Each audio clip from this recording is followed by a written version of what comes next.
this is where this is where I left off. So this is where we left off last week, in which we were on the topic of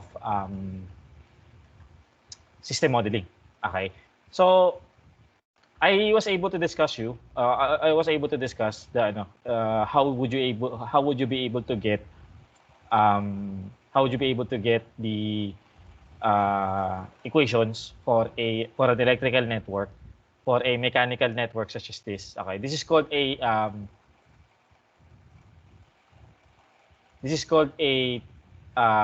translational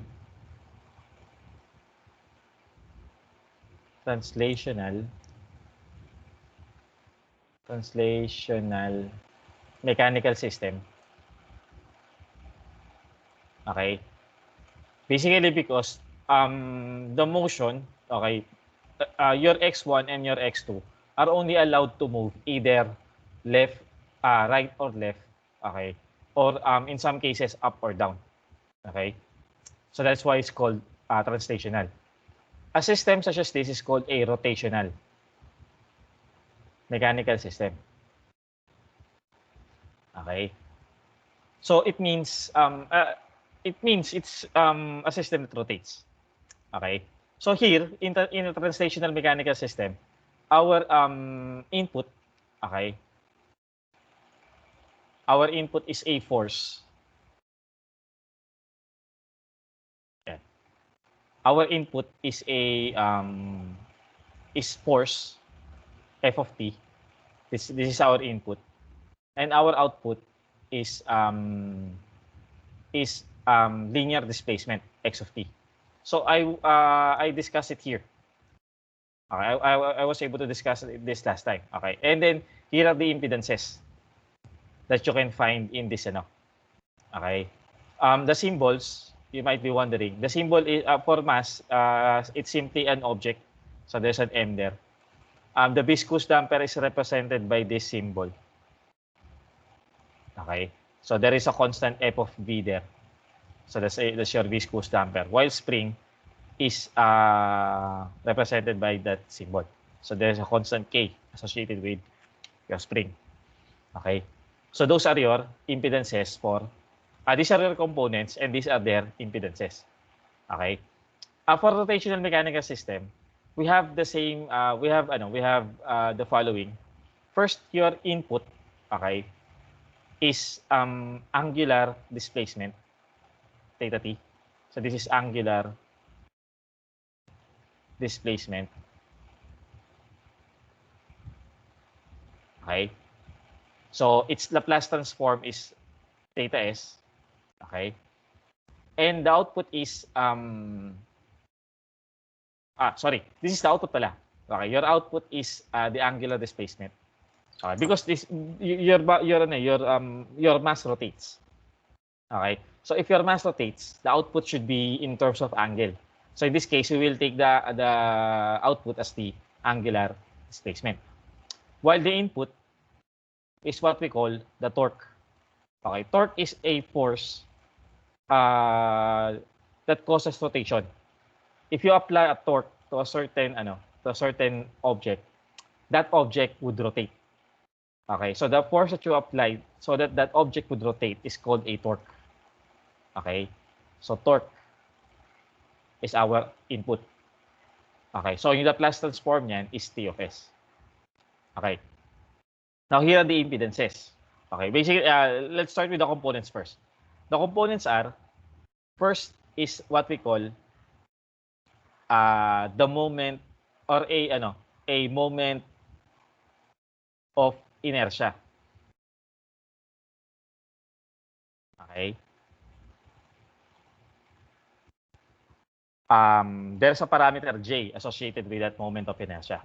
Okay, so that moment of inertia is essentially the resistance. When you define the moment of inertia, it specifies the resistance, okay, or the resistance of your object to rotation. Okay, mass is basically the resistance of an object to linear movement. The higher the mass, the harder it is for it to be moved. Okay? Di ba, obvious naman yun. But if you have a mass, okay, if you have a mass there, the larger your mass, the harder for your mass to be moved. Okay? So that is mass. Okay. Now when you do that, when you interpret that in terms of rotational systems, okay, that mass, okay, the resistance of that object to rotation is what we call the moment of inertia. Okay, and that moment of inertia actually depends on the shape of the object. Okay, the more irregular the object is, the weirder the way you find the moment of inertia. Okay. For example, for a cylindrical object, for a perfectly cylinder object, okay. Assume natin na yung object nyo is cylindrical. Okay. Ang moment of inertia niyan is computed as kalimutan ko tuloy. Mass times R square. Tama ba? Then unit nito. Yan, tama. So this is mr square. Okay. Where r here is the radius of rotation. Assuming na yung object ninyo or yung cylindrical object ninyo is to be rotated alongside the or in the axis of the cylinder itself. So this is how you would compute the moment of inertia for that cylindrical object. Okay, is this clear?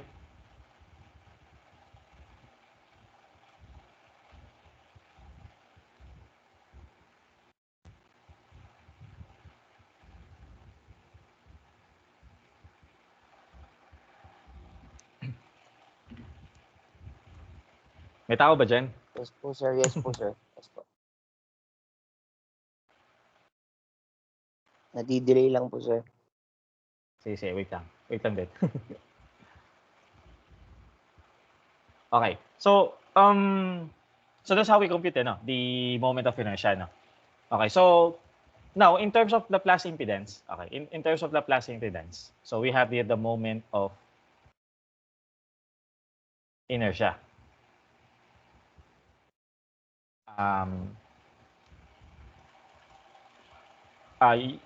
Defined by the parameter J, okay, which is basically the moment of inertia.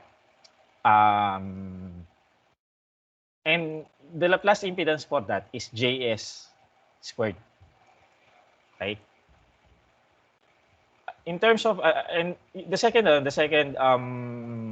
component, okay, for rotational system is the rotational viscous damper.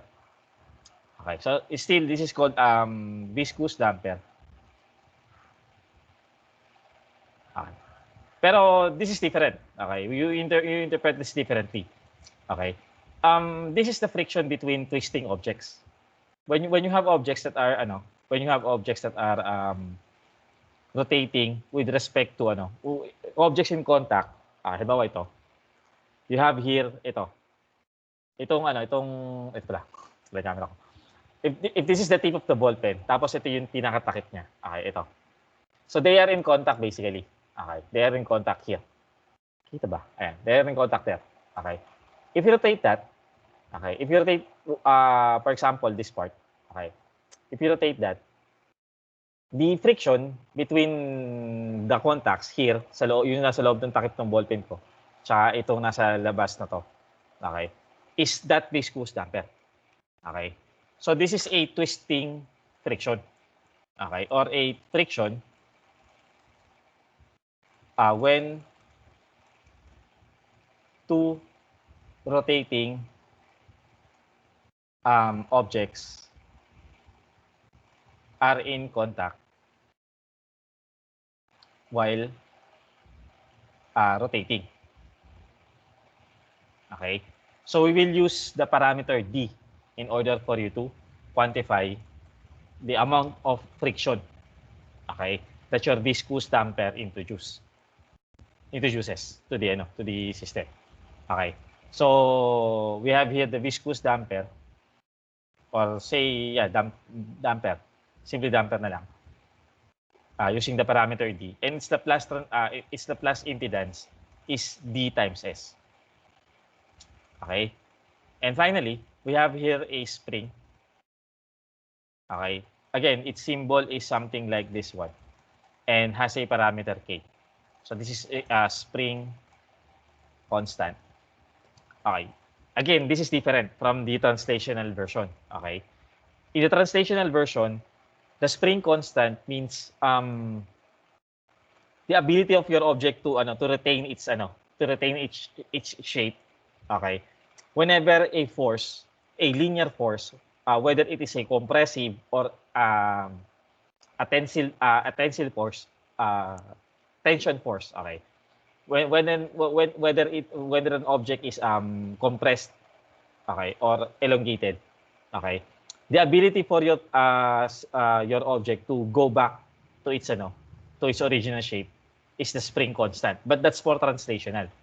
Again, ang force na ina-apply lang natin sa translational is either is linear basically.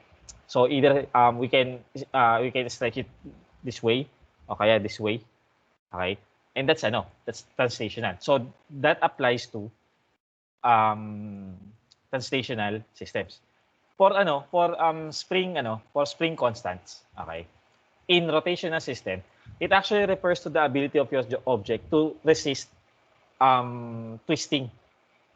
Okay?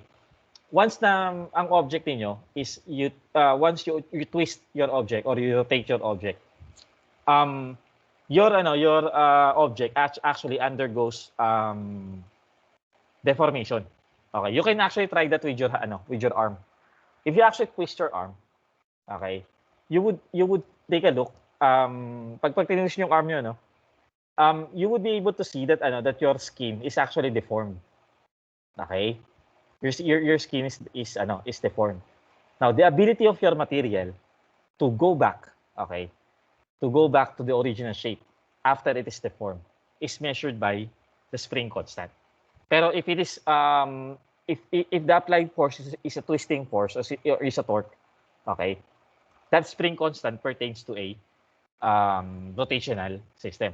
While if the force applied is linear or translational, okay, then that spring constant applies. That spring constant applies to a translational system. But anyway, since pareho naman sila ng symbol, so parang hindi nyo naman ito pagkakamali.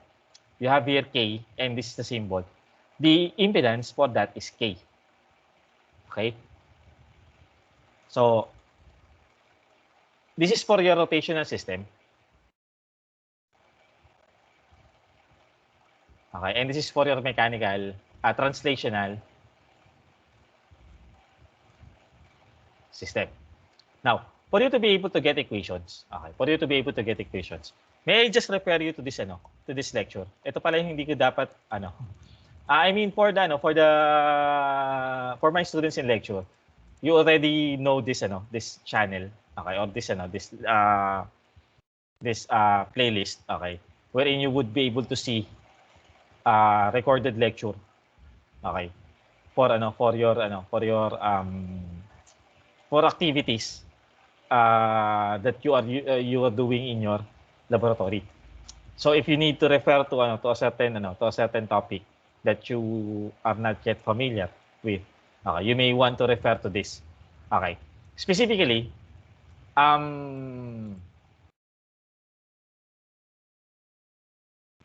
this translational mechanical system is under lesson, this one, ito, may pangalan naman siya. Translational mechanical system is under lesson 3.1. Okay. Rotational mechanical system is under lesson 3.2. Mechanical system, these two, kailangan nyo ito. Other things, you have the electrical network transfer function under ng lesson 2.4 and electrical network transfer function for operational amplifiers under 2.5 or lesson 2.5. Okay, so you may want to be you may want to look at this this lesson so that you can see examples on how systems, okay, how these systems are modeled, how they can be, how can you get equations, okay, out of this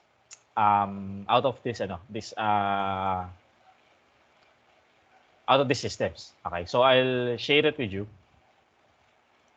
Okay, so this is the link to the playlist. Okay, is this clear?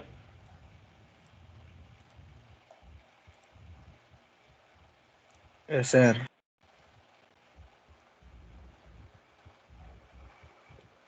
Yes po, sir. Okay, so iwan ko sa inyo yung part na yun, ha. Pero kapag may questions kayo, tanongin niyo lang ako. Okay? But I would like to halimbawa dito, let's have an example here, no. Let's have an example here. Sagutin natin to, ha. Itong particular item na to. Okay. So first, I would like to here's the question. Okay, here's the question. Find the transfer function, okay, as indicated. So here we are asked to find the transfer function VO over VI. Okay? So VO is indicated as the output voltage to this capacitor, while VI is the input voltage here. Okay? So let's try to find that ratio. That's that transfer function. Okay. So here's what we're going to do. First, let's get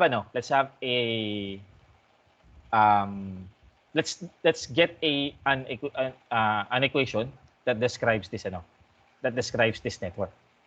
Okay. Now, as you can see, you have 3 loops. Okay. You have loop 1, you have loop 2, then you have loop 3. So you have 3 loops. So how many currents do we have? If you have 3 loops, how many currents do we can we write? Or how many currents can we consider here? Tatlo, sir. We can consider 3 currents. Okay, so we can consider, for example, here as I1, here as I2, and here as I3. Okay. Now let's replace.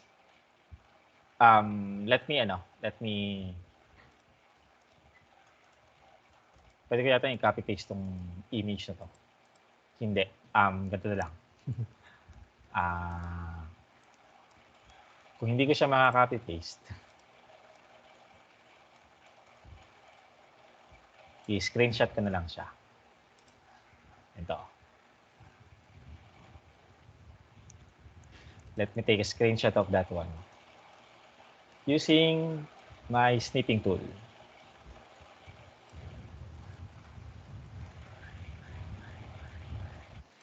Okay, so I'll paste it here. Yan. Laki. Okay. So now, again, look natin na. So we have 3 loops for this one. So we have loop 1, loop 2, and loop 3. Okay. So since we have 3 loops, we have 3 currents. The current at loop 1, which is we consider as I1, the current at loop 2, which is considered as I2, and the current at loop 3, which we will consider as I3. Okay. Now, of course, this we will have these currents to be written in terms of I na of S domain na. So I1 means I1 of S. Okay, I2 means I2 of S, and I3 means I3 of S. Okay? And of course, this one is now written to be VI of S. Okay, and this one is to be written as VO of S. Okay?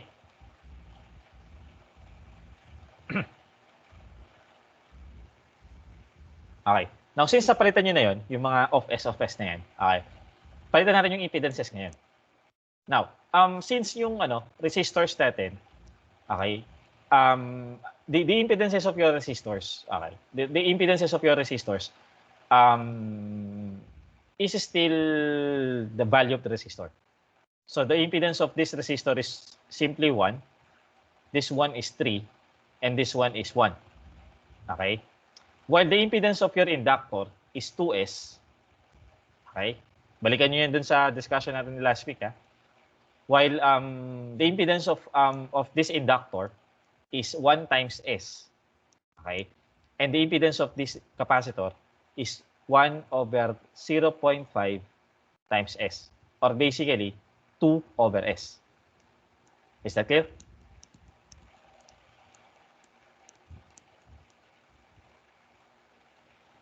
Yes po, sir. Okay. Now let's get let's obtain KVL equations. Okay. For loop 1, okay. Since the main current here is I1, okay. We will first take the sum of currents, the sum of impedances that are connected directly to I1, or that can be associated with the current I1, which is this one and this 1 ohm resistor and this 2S inductor. Okay, so we will have here 2S plus 1. That is multiplied to I1. Okay, minus, okay, the sum of impedances that is common to I1 and I2. Okay, which in this case, itong 2S. Okay, and then minus the impedances common to I1 and I3. But in this case, as you can see, I1 and I3 are not connected in some manner. They are not connected to each other in some manner. So therefore, there is no common impedances between them. So in that case, the sum of resistances or the sum of impedances that are common to I1 and I3 is 0. Okay? And this will be equal to the voltage or the electromotive force that is connected to loop 1, which in this case, this VI. Okay? So this is equal to VI. Is this clear?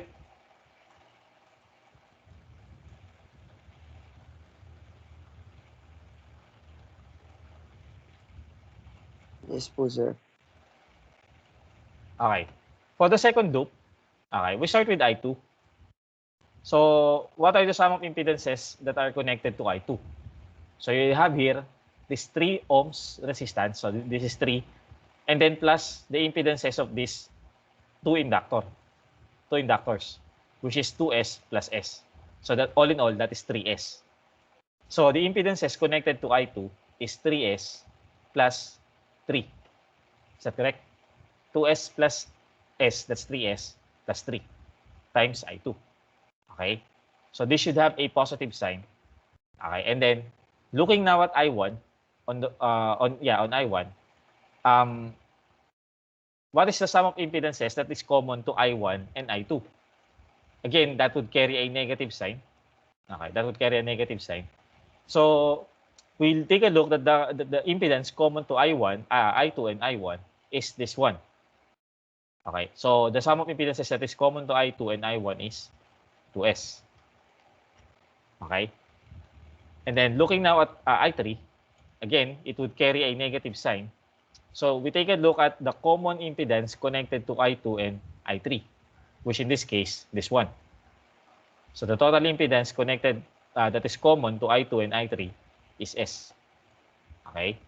And then we equate it to the voltage or the electromotive force, the input voltage that we have, or the voltage source that we have in loop 2. Okay? Which in this case is 0. Wala naman tayong nakikitang we don't see any voltage source in loop 2. So therefore, we don't have a voltage source there. Then we will consider that we will consider this right side to be 0. That's for your loop 2. Okay. And finally, for loop 3, okay, we start with I3. We sum up the impedances connected to I3, which in this case, this inductor, okay, whose impedance is S. So that's S. Plus this resistor, whose impedance is 1. And this capacitor, whose impedance is 2 over S. And then multiply that to I3.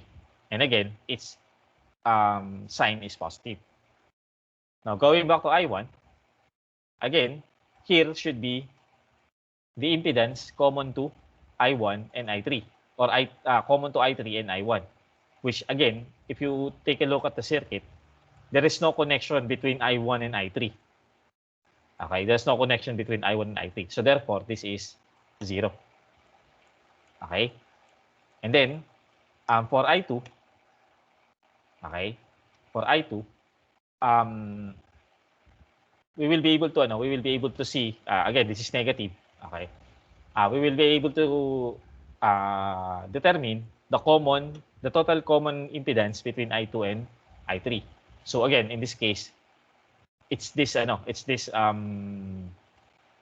inductor here. So the total impedance there is simply S. And that will be equal to the voltage that you can see here, the voltage source that is connected to the third loop, which in this case, wala pa rin tayong, there's still no input voltage here in loop 3. So therefore, this is 0. Okay, so is this clear? Yes, sir. Okay. Now, let's translate that to let's translate that to Matlab. Okay, so that we would be able to solve that problem completely. Okay. So, here is your Matlab window. Okay. This is your Matlab environment, and we will be able to solve this by using the symbolic toolbox. Okay. So, first, let's define a symbolic variable S and VI. Okay. Let's define those two variables, S and VI.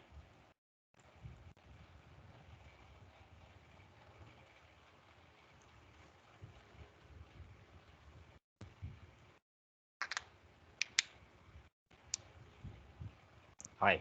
Now,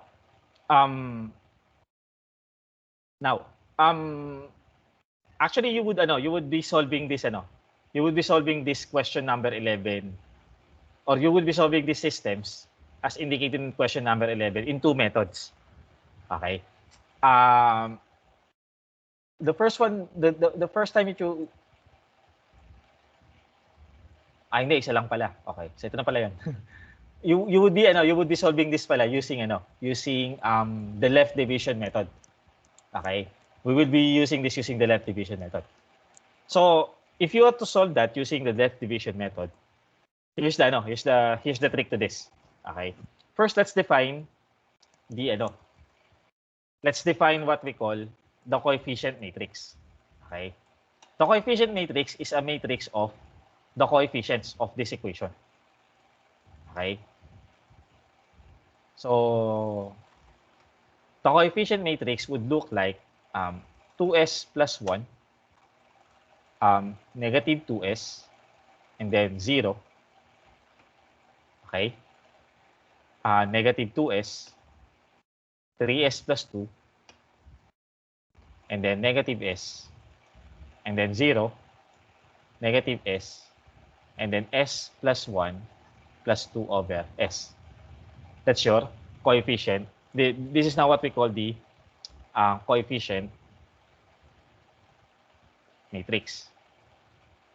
Okay, again, the coefficient matrix is a matrix of your the coefficients of your equation.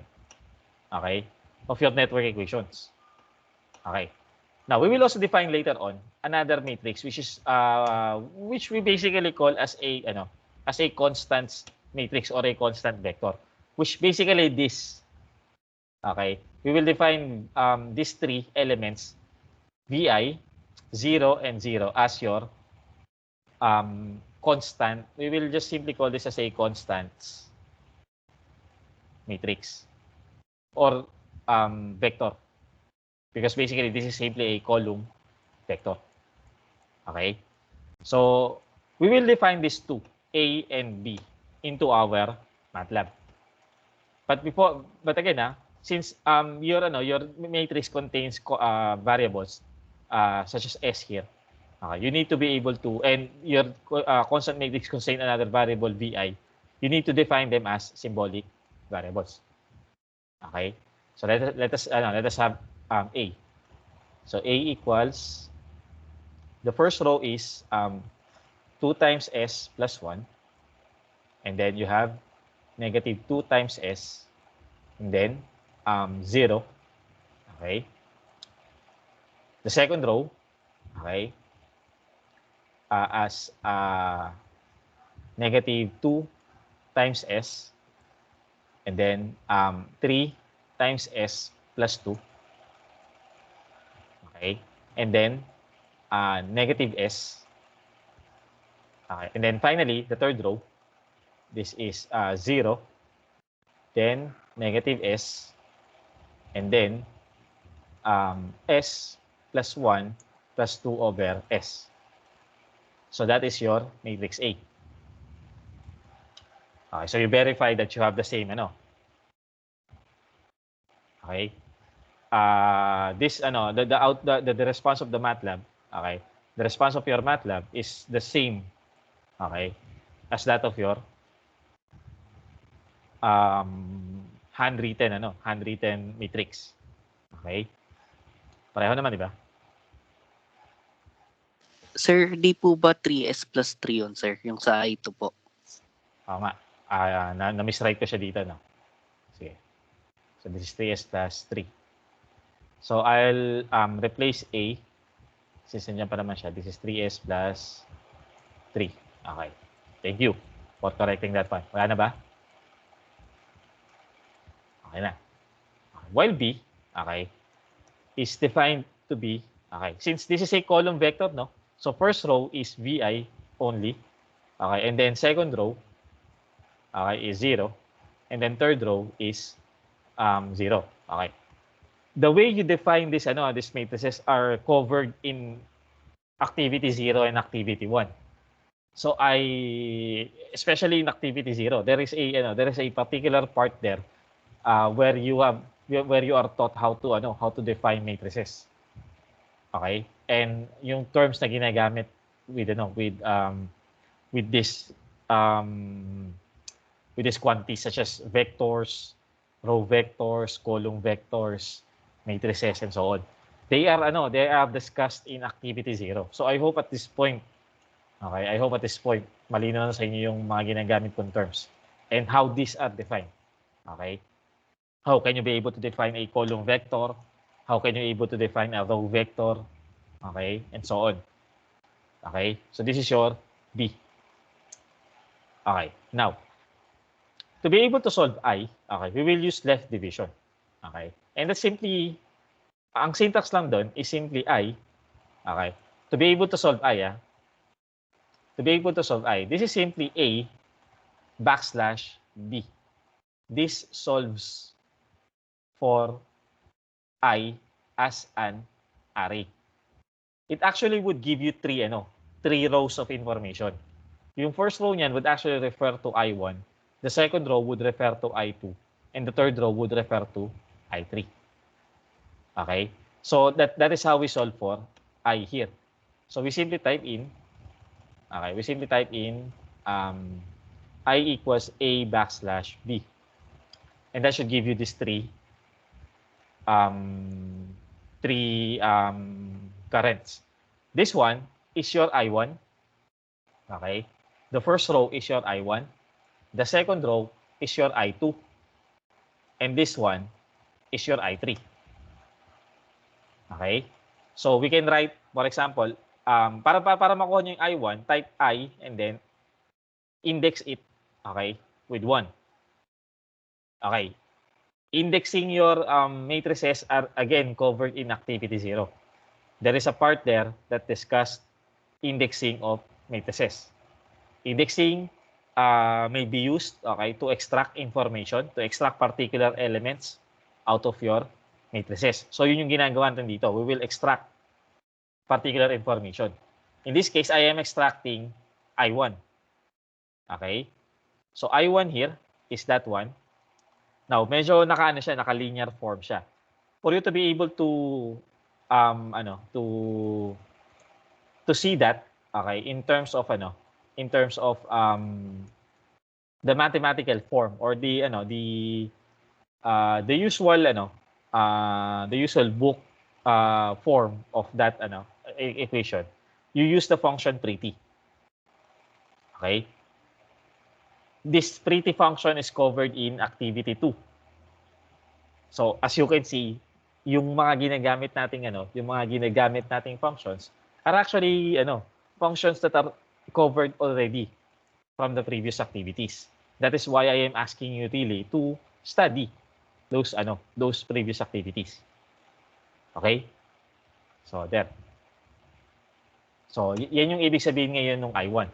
It means that we can write I1, okay, I1 of S, basically, as VI times 2S cubed plus 6S squared plus 9S plus 6 divided by 10S cubed plus 16S squared plus 21S plus 6. That's your I1. Okay? I2 of S is same thing. Let's simply replace it with 2. So this is VI times 2 2S cubed. Ito kasi ginawa niya Matlab factored out S and 2. Okay? Out of this factor. Okay? Basically, 2 and S is found to be a common factor here. Okay? So ibabalik lang natin siya. Okay? So instead of writing it this way, okay, I may write it as VI times 2S cubed. That's basically 2 times S squared. So that's 2S cubed. Okay? Plus 2 times S times S. So that's 2S squared plus 2 times 2 times S. So that is 4S. Divided by, basically pareho ng denominator yan. This is 10S cubed plus 16S squared plus 21S plus 6. That is your I2. And finally, your I3 is, we simply replace it with 3. So that I would be able to get the third row. This one. I would be able to get that one. And then using the function pretty, I would be able to write it in its conventional math form. Okay? So you have here, this is 2 or VI. Let's start with VI para consistent tayo. So we have here VI times 2S cubed divided by 10S cubed plus 16S squared plus 21S plus 6. Okay, so this is your I1, I2, and I3. But here, what we are trying to solve, ano ba ang tinatry natin i-solve dito? Okay. We are trying to solve VO over VI. The transfer function VO over VI. So that basically requires us to determine VO, the output voltage. Okay? So that requires us to determine VO here. Okay? And as you can see, VO, okay, V of S is basically the current passing through VO, which in this case, I3. So that's I3 of S multiplied to the impedance of the component where VO is measured.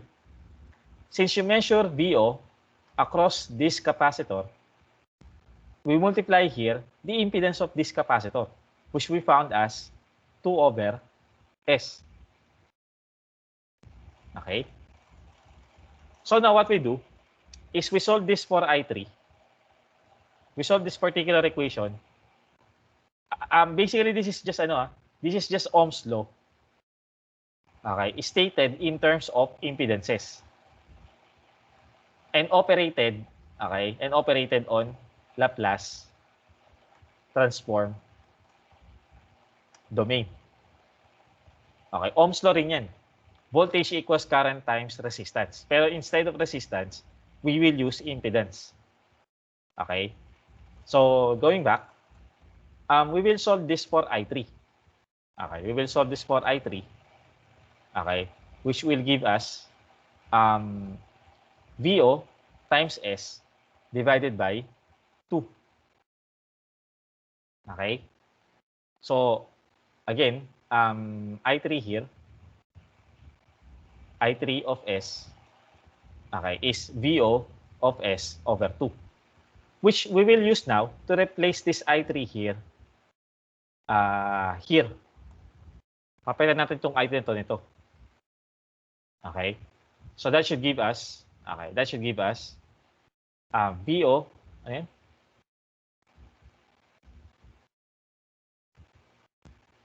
Sorry, VO of S times S, kasi may S pala dito. Okay. VO of S times S over 2. So basically, we will have VO, so ganito muna, no? Kasi V of S multiplied to S, okay, divided by 2, that's your I3, as we have obtained from here. Okay? So that's your I3. So ngayon, yung I3 dito, ipapalit natin to. So that's basically is VO of S times S over 2. That is now equal to VI, okay, VI times 2 times S cube over 10S cube plus 16S squared plus 21S plus 6. Okay?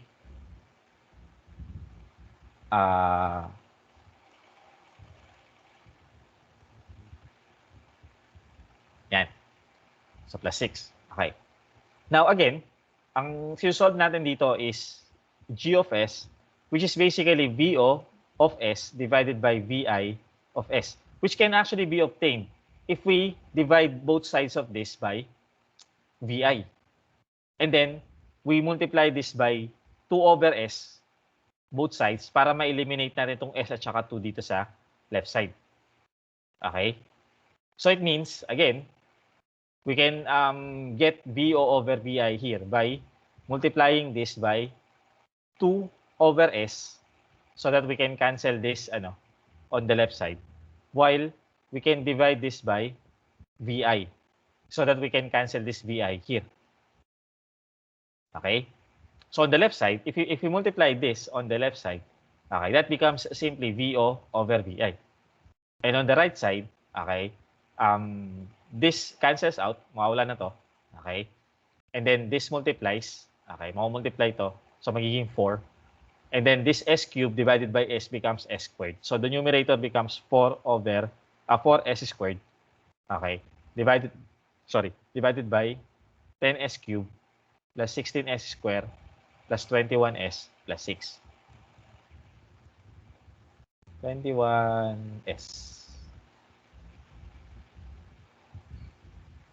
So this will now be your VO over VI for that particular question. Okay, is this enough? Is this understood?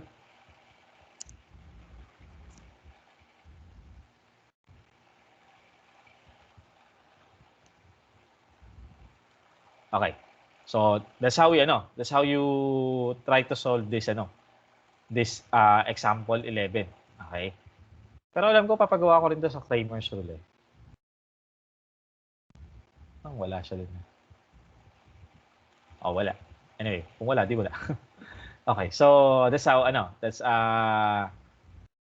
we try to solve this example 11. Okay? So I hope you would be able to also try to learn how to solve the rest of the examples. Okay? Pero you can refer to this particular solution here. So that meron kayong pattern to solve these problems. Okay? Now, but here's the thing. As I was repeatedly saying last week, okay, having a transfer function, okay, having a transfer function such as this one, okay, is basically not that just accomplishes the first step. Okay, because you only have the transfer function. Okay, but the thing is that you need to define this inside Matlab pa. You need to define this inside Matlab. Okay, so how do you define this inside Matlab? As a system model. Okay, how do you define this as a system model inside Matlab? Okay, there are actually 4 ways to do that. Okay, there are 4 ways to define systems, okay, in Matlab. So number 1 is using TF, okay, TF function. Number 2, using ZPK. Number 3 is SS. And number 4, using FRD. Okay. Now, most of the time, we will be using either ZPK or TF. Okay. We will be using ZPK or TF. SS model is an optional topic for you to study, because basically we did not cover this inside your in your lecture class. Okay, but although I think there is an example here. Okay, there was an example here that discuss this this part, the SS model. Okay, so please try to take a good look at that one. Okay, para ma-try nyo rin siya. Okay. But basically, yung paggamit ng SS model is not really that that extensive in our case. Okay, since most of our models are transfer functions. Okay, and your transfer functions can either be in polynomial form or in factored form. So if your transfer function is in polynomial form, we will use the TF function. Okay, but if your function is in factored form, we will use the ZPK function. Okay, so ito yung pagkakaiba nila. When do we say that your function is in polynomial form or in factored form? This is your transfer function in polynomial form. As you can see, the numerator and denominator are polynomials in S.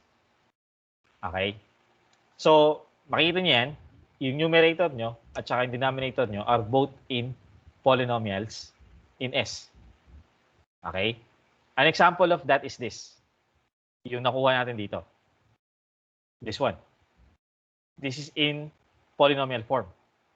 Because this numerator is basically 4s squared plus 0s plus 0.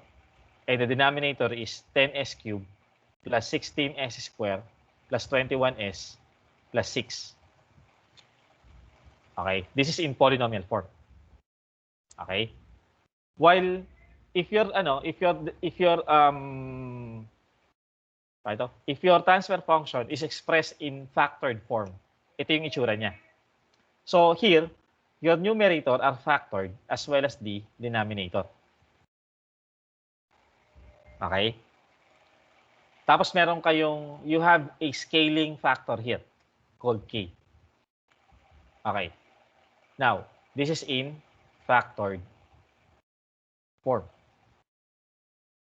Now, if your transfer function is in factored form, okay, the factored form actually reveals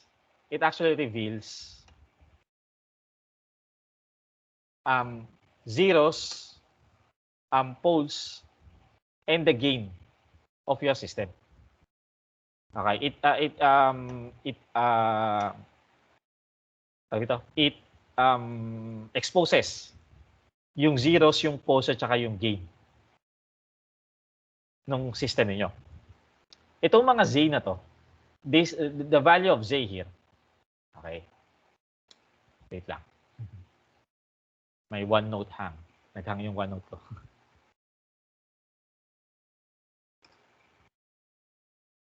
Yan. So, these values of z are what we call the zeros of your function. while the values of P here are the poles of your transfer function of your system. Okay? K here is what we call the system gain.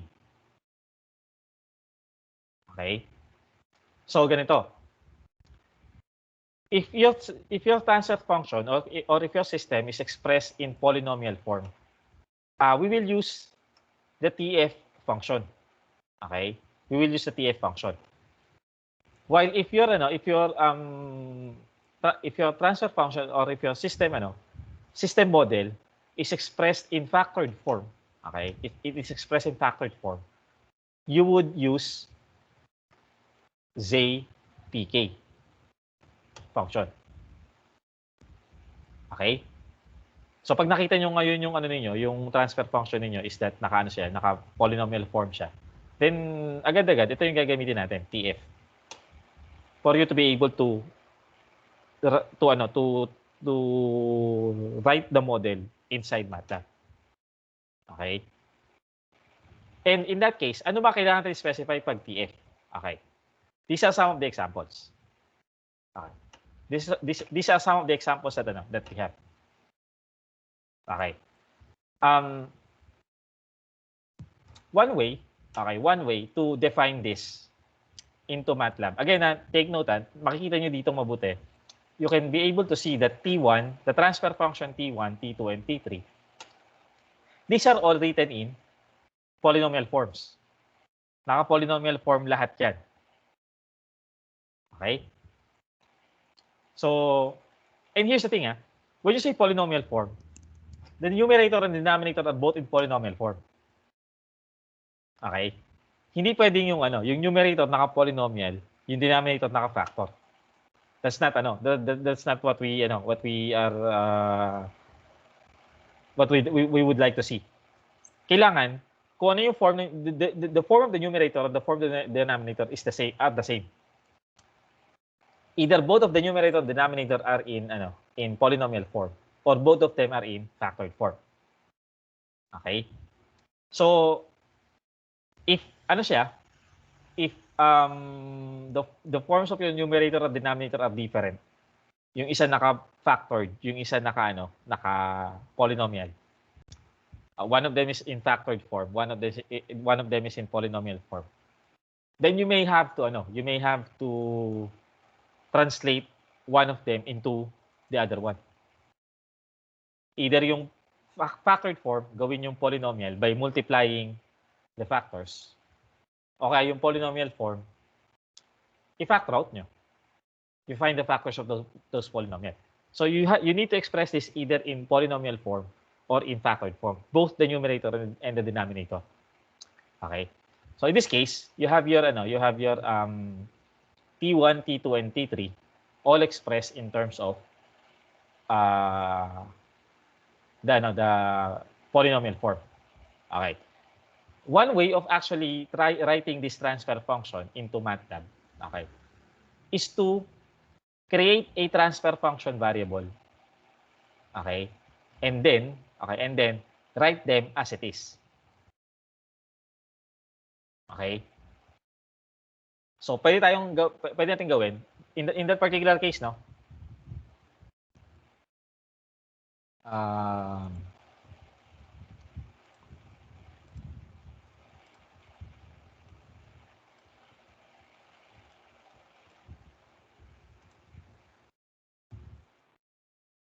Okay, look at letter A. I'm working on letter A. So first I would create a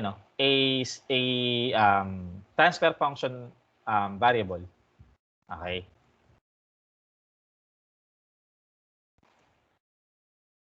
So I will create a transfer function variable S. Okay. And take note, dapat ito yung ilabas niya. So which means that you are using S as a transfer function variable. Okay? This is different from defining S as a symbolic variable. Magkaiba yung dalawang yan. You can actually see that in your workspace. If you take a look at your workspace here.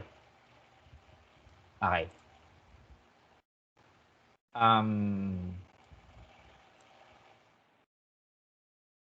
tingnan mo mabuti yung expression for S.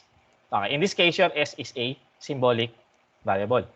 If I actually use this command, okay, wherein I define S, okay, I define S as a TF object, okay, you would see that your S here is actually a 1 by 1 TF. Okay, 1 by 1 TF siya. So, ang class niya ngayon is a transfer function object, not symbolic object. When you are using analysis tools of your control systems toolbox, your variables should be in transfer function object. They should be either in TF or in ZPK. Okay? Again, pag gagamit kayo ng control systems analysis tools, okay, your variables, okay, should be in TF or in ZPK class. Okay. Your analysis tools would not work if your class, if the variable that you are using is a symbolic variable. Magre-return ng error yan. So mamaya sasampulan natin siya. Okay. So here, again, going back, I'm working on letter A, no? So I'll have T1, okay, equals 7 divided by S squared plus 5 times S plus 10. Okay? So that defines now your T1 to be a system transfer function. Okay? So ito na yun. You can see here that your T1, you have here a variable T1 that is TF. Okay? Because of this command. Okay? That's one way. The other way is actually this. And this actually works kapag you have something like T3. Okay? If you have something like T3, this actually works. Okay? The other way is actually defining coefficients of your polynomial as an array. For example, let's define the numerator coefficients of your T3. Coefficients, ibig sabihin yung mga numerical value, yung mga numbers that are multiplied to the powers of S. Okay? And make sure that you don't, you define all of them. Okay? If a power of S is missing, use 0. Use 0 to define the coefficient for that particular power. Okay. For example, you have S raised to 4 plus 3S cubed plus 2S squared plus S plus 1. The array of coefficients here is 1, 3, 2, 1, 1. Is that clear?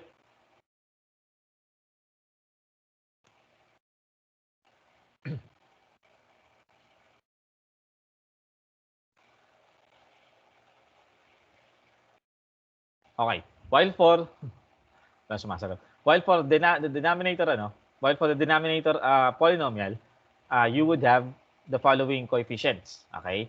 1, 4, 3, 2, 3, 2. Okay, those are the coefficients for your denominator. Okay? So we press enter to that. So after defining those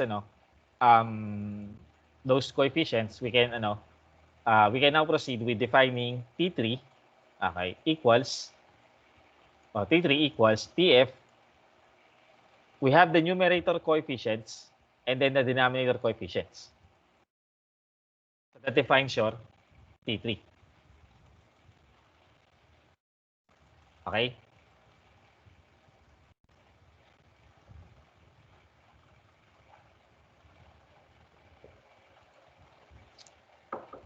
So that is your that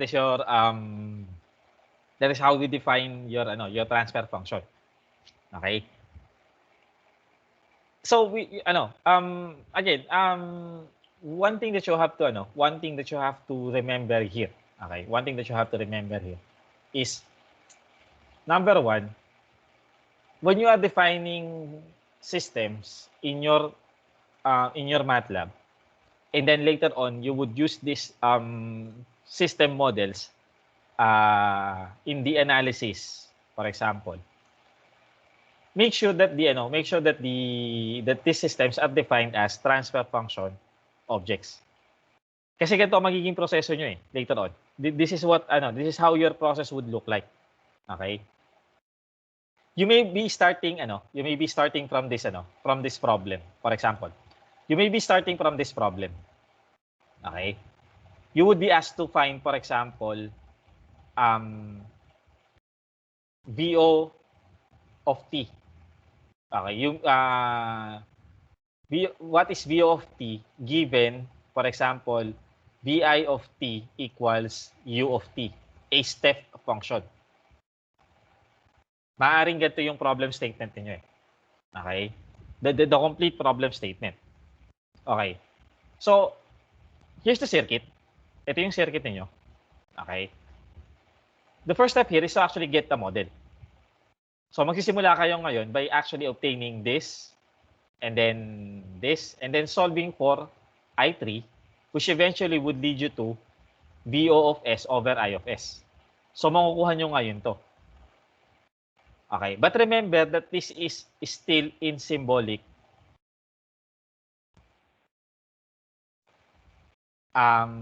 These are symbolic variables.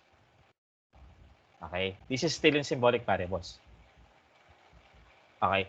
For you to be able to answer your ultimate question, which is how to get VO given that this is your input. Okay. You need to first define this or transfer this, okay, into a TF object. So kailangan natin muna siyang i-define as a TF object. Okay. So for example, ito. Let's define that as TF object, no? So you have here so S equals TF S.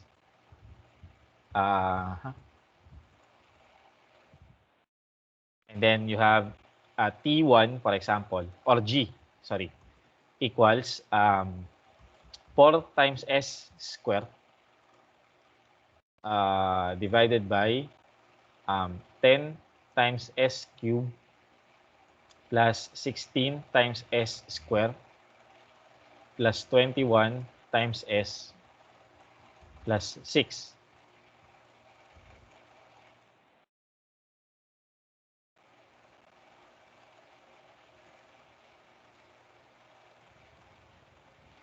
So now, your G is in transfer function. Okay? This is different if, for example, instead of using this one, okay, let's have S equals, or you use sims, okay, to define your S, okay, and then you have G here, okay, defining the same function. Pero iibahin ko yung yung variable na pinagkaanuhan niya. Let's call this gsims. Okay? Gsim for symbolic. Okay? So as you can see here in your workspace, you have here a variable G which is a TF, while you have a variable gsim, okay, which is a symbolic variable. Ito yung sinasabi ko sa inyo, pwede nyo ipagkamali later on. Okay? If you actually if you are actually trying to solve this problem, okay, sandali. If you are actually trying to solve this problem of finding VO of T, given that VI is a step function, okay, that problem can actually be easily solved in Matlab, okay, by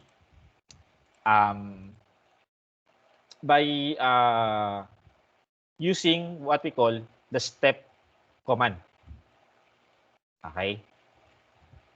Because basically, here, your input is a step function.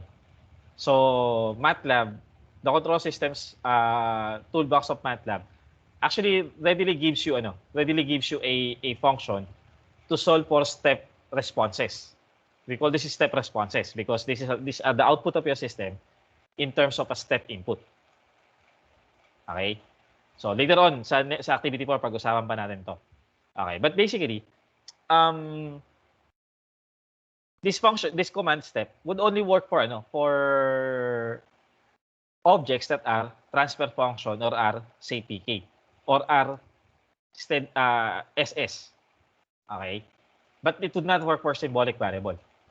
For example, if you type in step G, in that case, okay, Matlab would actually return a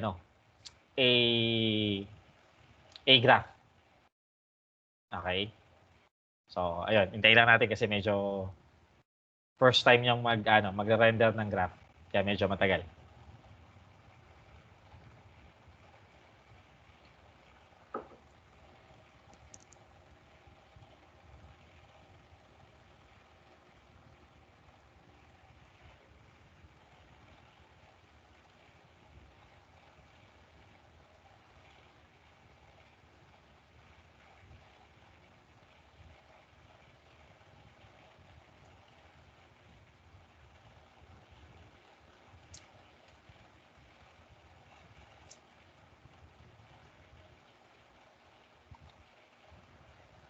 Okay, here is what the response would look like. Okay.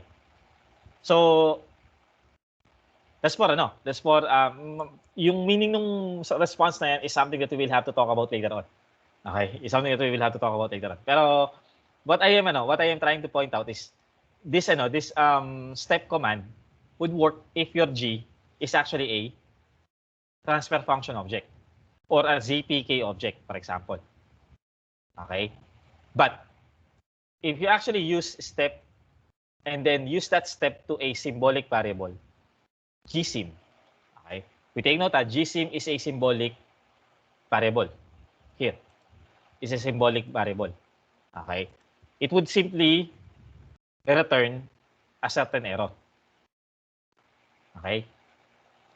Now, medyo weird yung error niya dito. It says that not enough input arguments. Okay? Which should not happen kung tama naman yung input natin. Okay? If the input should have been this your output should have been easily this plot. Okay? Nakita niyo naman na walang problema kanina when we used a system, okay, or use G, which is a TF object as an input to your step function. Pero when we used a symbolic function, there is an error. So alam niyo na one sign that you would have to look at when you are having errors when using, for example, step. And step is the step function is one of the analysis tools. Okay? Which later on dadaanan natin yan sa activity 4. So step is one of the analysis tools that we will use in order for us to analyze control systems. Okay? And in this case, wala tayong meron tayong error na na-encounter. Using the analysis tools for your system or analysis tool step, okay, for the system, we are having errors. And one cause of that, or the primary cause of that error is that yung input niya, this input, is not a TF or a ZPK object. Okay? So I hope that is clear. Okay? I hope this is clear with you. Now, so for the rest of this this activity. So this is how you use TF TF function. Okay? And this is how you use ZPK. As you can see here, your transfer function looks like this, in which the numerator and the denominator are in factored form. Okay? Now, here, we will define the roots of the numerator here, that -5, okay, and -8. Okay, we will define negative 5 and negative 8 as what we call the zeros of your system. Okay? While the roots of the denominator, which is negative 2, negative 3, negative 6, negative 7, and negative 10, okay? This is we will define this as the poles of your system. Or essentially these are system zeros and these are system poles.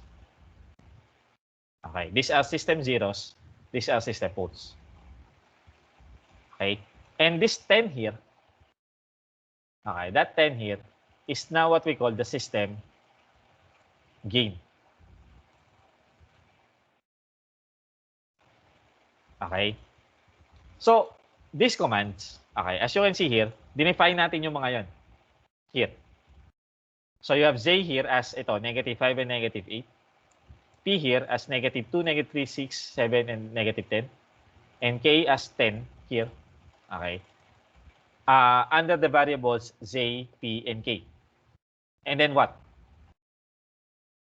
We will use the function ZPK to define them as a transfer function.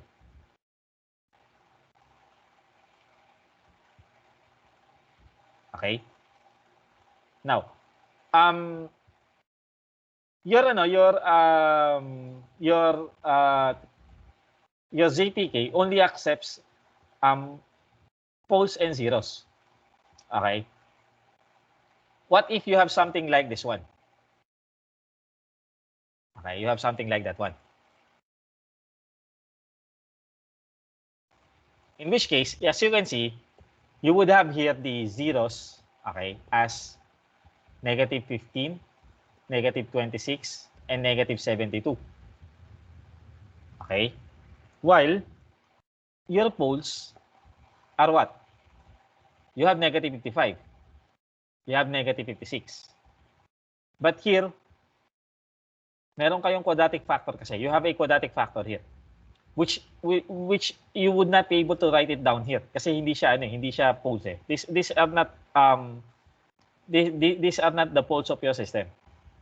So what you need to do is to actually solve it first. Sorry.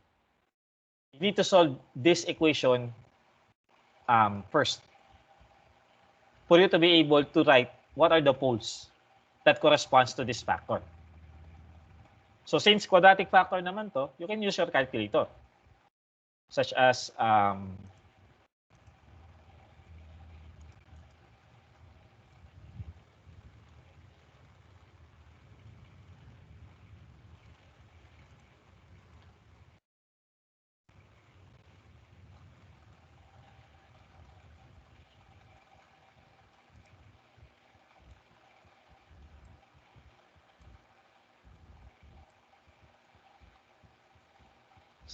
mode 5.3.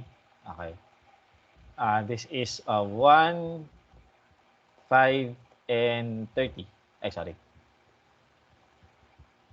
So the roots are this one. Okay, let's negative 2.5 plus 4.873. Okay, so that's one of the pole. Negative 2.5 plus 4.8734. 4.8734i. Okay, and another pole as yun. That another pole is negative 2.5 minus 4.8734. So that's negative 2.5 minus 4.8734i. So those are your poles.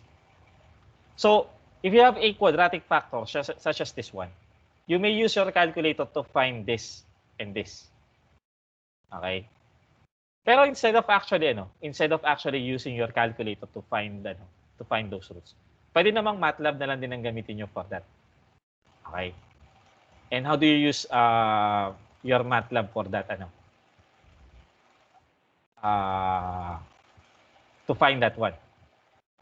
Okay? You use the function roots. Okay? the function roots would take in the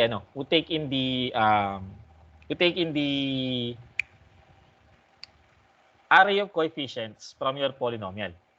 So here we will input here the coefficients of this polynomial s squared plus 5s plus 30 so that we can solve for its roots. So you can have roots of there as 1 and then 5 and then 30. Those are the coefficients of s squared plus 5s plus 30. When you press enter, that gives you negative 2.5 plus 4.8734i and negative 2.5 minus 4.8734i. So magagamit nyo to as poles of your And what happened here? Okay, what happened here? What I did here was to actually simply implement that inside. Okay? Inside this one. Instead of actually solving it separately. Okay, instead of actually solving this separately, I actually did it here inside. So that isang solvent na lang to. You can actually solve it that way. Okay? So this is also done in this example. Okay, here. If you can take a look, that is also done here. Okay. So you have two options here. You either have to multiply this out o kaya you have to factor them out. Okay. What I did was to factor this and this. Okay, to be able to get the poles and the zeros. Okay. You can use the symbolic variable you can use a symbolic math toolbox in order to come up with a product of this, for example. Halimbawa ito. You may want to find halimbawa itong T3. Instead of actually using ZPK here, you may want to find you may opt to use TF here. But if you use TF, you need to multiply 8s plus 8 and then s plus 8 times s squared plus 8s plus 3 times s squared plus 5s plus 7. Okay? Possible naman yan. But you need to use symbolic math for that. So in that case, let's use sims x. Okay? Let's use the variable x inside of s. Kasi magagalaw na naman yung s natin eh. So let's use the symbolic variable x. Okay? And then let's use expand. Okay? X plus 8 times x square plus 8 times x plus 3. Be very careful with that, times x square plus 5 times x plus 7. You have this as the product. Ayan. So, x plus 5 plus 21x to the 4th plus 154x cubed plus 471x squared plus 589x plus 168. Okay. So you may want to continuing. Let's define the numerator coefficients as since as you can see here, your 28 is multiplied to the coefficients of this numerator polynomial.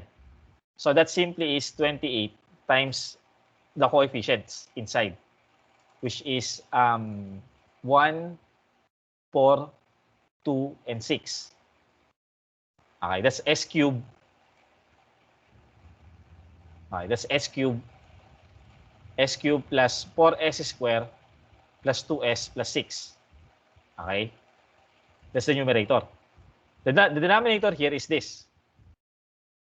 So you have denominator as 1x to the 5th, 1x to the 5th, 21x to the 4th, 154x cubed, okay, 471x squared, 589x, and then 168. Okay, those are the coefficients of the denominator polynomial when after multiplying them out. Okay, and then try to have it at 3 equals TF of the numerator and the denominator. So you now have your transfer function. Okay? Is this clear?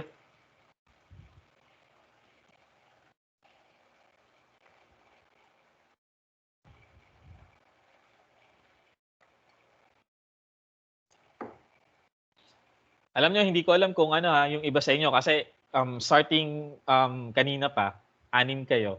2 lang yung nakikipag-interact sa akin when I am asking. Pero hindi ko alam kung ano ginagawa ng iba. But, basta, din-discuss ko sa inyo to ha. I am discussing this with you. Kung hindi nyo naintindihan o naintindihan nyo, dahil hindi kayo sumasagot at it seems wala naman kayong questions, bahala na kayo dito ha. Okay? So, sige. Ako, nagtutuloy-tuloy lang ako sa discussion ko. Kung ayaw nyo makipag-interact, okay lang din naman. So, sige. So, it stays space. Just simply try to go through with this example. And FRD actually deals with with a certain data set. If you have a spectrum analyzer, okay, and is able to measure the frequency response of your system, okay, in terms of a certain input, okay, or if you can conduct a frequency sweep, tawag natin sa gagawin yung test is a frequency sweep, okay. Basically that means you have your system,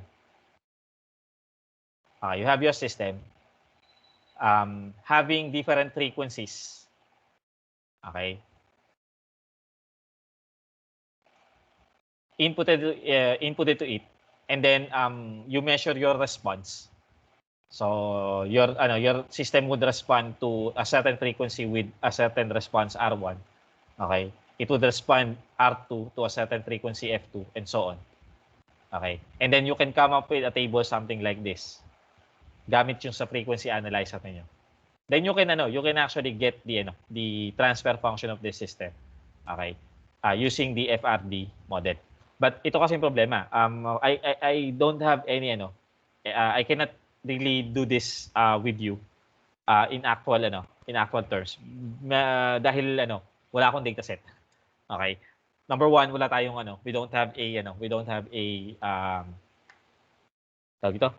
a frequency analyzer in the laboratory. Sa actual laboratory natin sa campus, we don't have a frequency analyzer. So I'm not able to get any data. And number two, actually kaya ko naman tong i-reproduce with the Matlab. Okay. I can actually create a system here. Okay. And then try to obtain a kaya lang ni-resolve ko kasi yun para sa I did that that example, okay, into an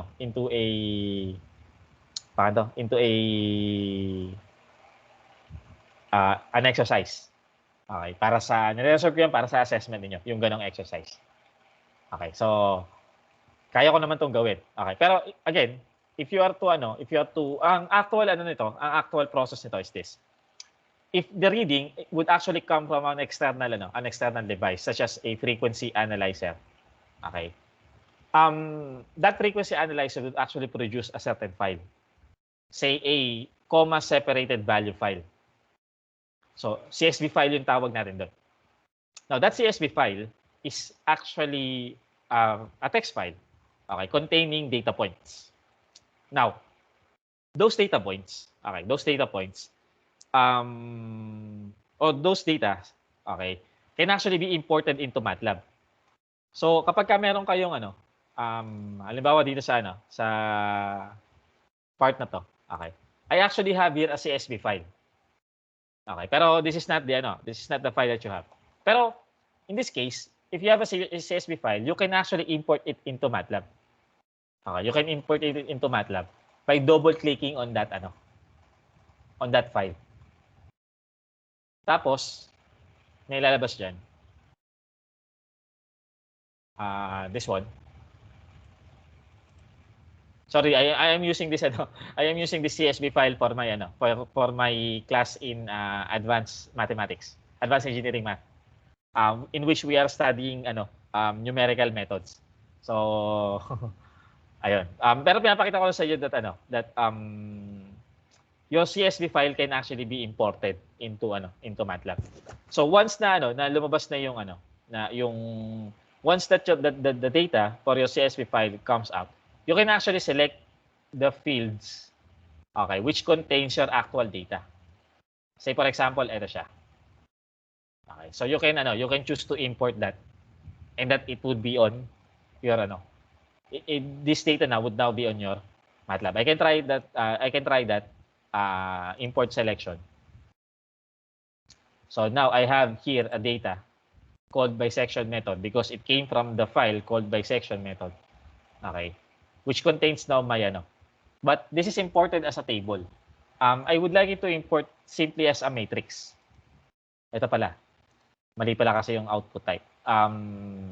I'll simply import it as numeric matrix. Okay. So import selection. Yan. So now I have a data. Okay, that is or that can be used now. Okay.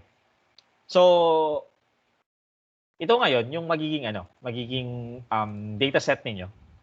Okay. In which you would be able to use the FRD model for that. Okay. But you have to extract first which is the frequency part and which is the response part. Okay. So for example, in this case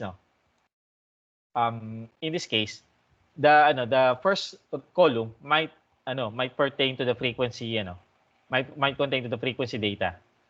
Okay. And the second column might pertain to the response data. Okay. So you need to extract them. In that case, we may be say issue the command freq, okay, as we extract the first column of the bisection method array. Okay.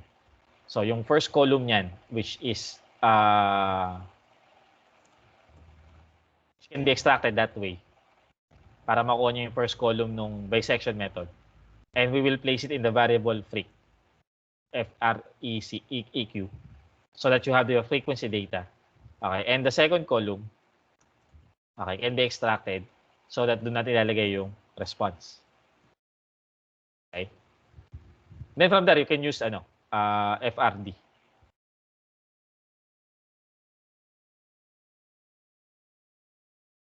Again, this is something that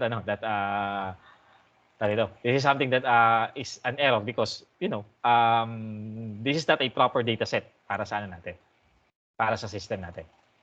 Okay, but basically that's the entire process for that. You might be obtaining your data set from a frequency analyzer, which may be in the form of a CSV file. You import CSV file inside Matlab. You extract the required parameters or the required data for the frequency and for the response. Okay, and then use FRD for that. Okay. So I hope that you can try to work on this activity 3. Okay. So natapos ko na siyang i-discuss sa inyo.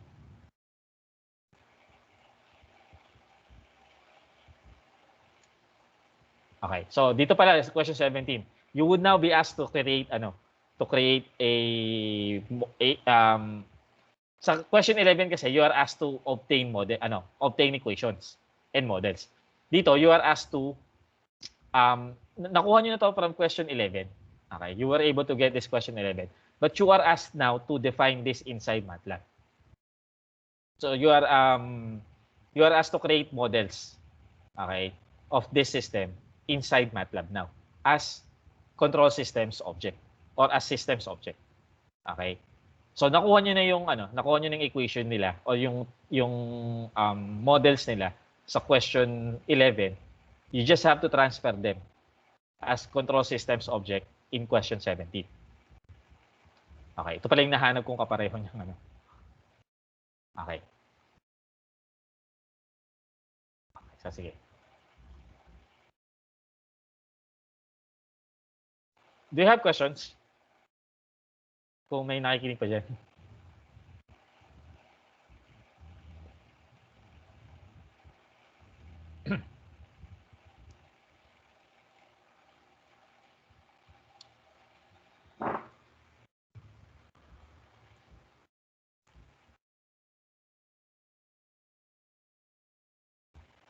Okay. So let me proceed with activity 4, which is about time response. Okay. So now we are on the part of our activity wherein we would now like to analyze the performance of your system. Okay. And in lecture,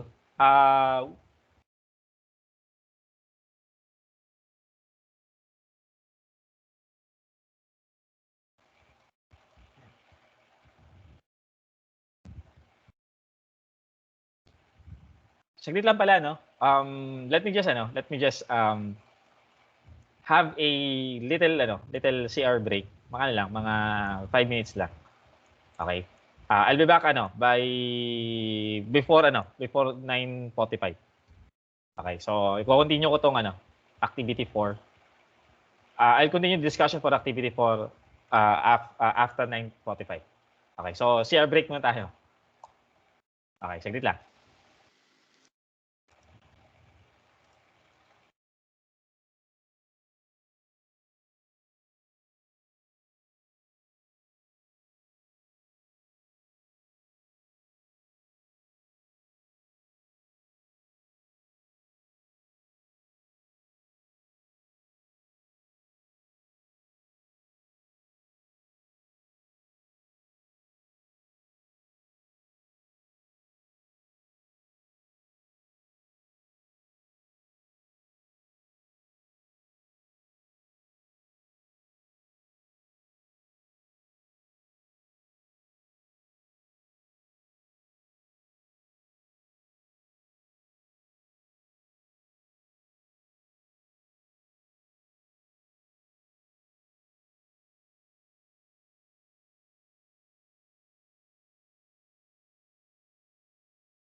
Okay.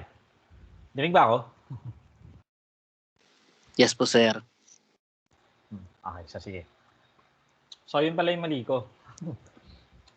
So, I stayed up late simula kagabi hanggang kanina. Hindi pala ako kumain. Kaya medyo nagutom ako kanina. So, medyo sumubo muna ako ng konti. And this is what, this is the privilege of having, to be able to teach and in your side, to study from home. Na, baka ngayon, kumakain pa lang kayo. Okay. And, ayun. Isang bagay lang yung hindi ko talaga nagagawa sa I mean, yung pwede mo namang gawin ng work from home. Pero hindi ko talaga magawa.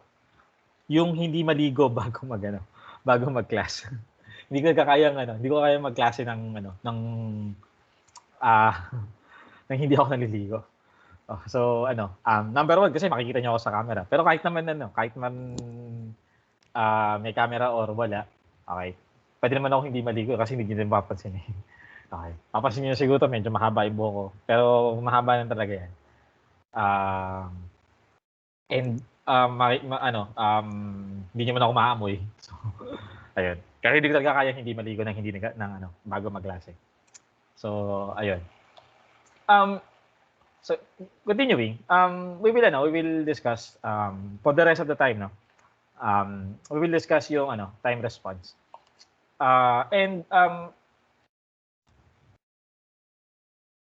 This is covered in this is covered in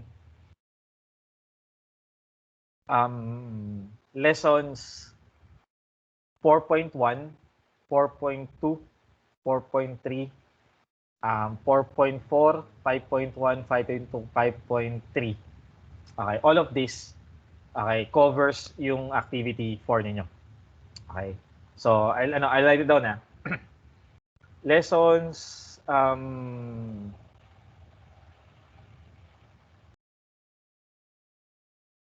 saan natin? 2.2, 2.3, 2.4, 2.5, 3.1,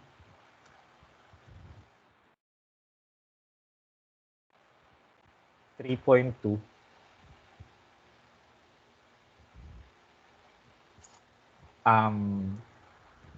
covers activity 3. While lessons 4.1, 4.2, 4.1 up to 5.3 cover activity 4. Okay, so for more detailed discussion, I'd suggest that you watch this recorded lectures instead. Okay, because what I will be able to discuss here is just a summary of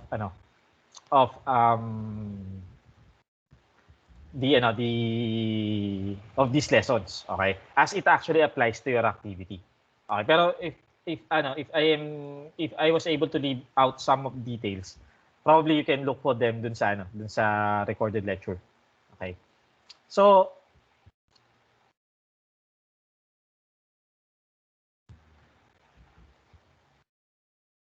these are the these are the analysis tools. Okay, these are the commands that can be used to analyze your systems. So these are the commands. These are their functions. Okay. So PZMap plots the poles and zeros of an LTI system in the complex plane. Okay. If no output arguments are given, the result is plotted on the screen.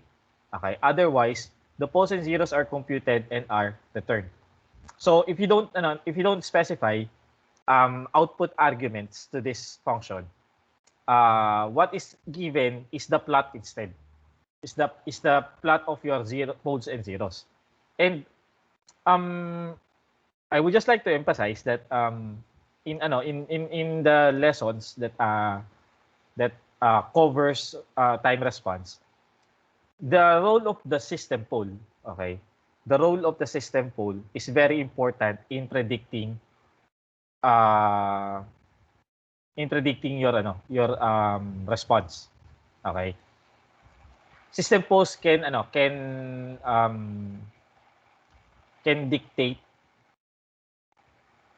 the overall shape of the time response.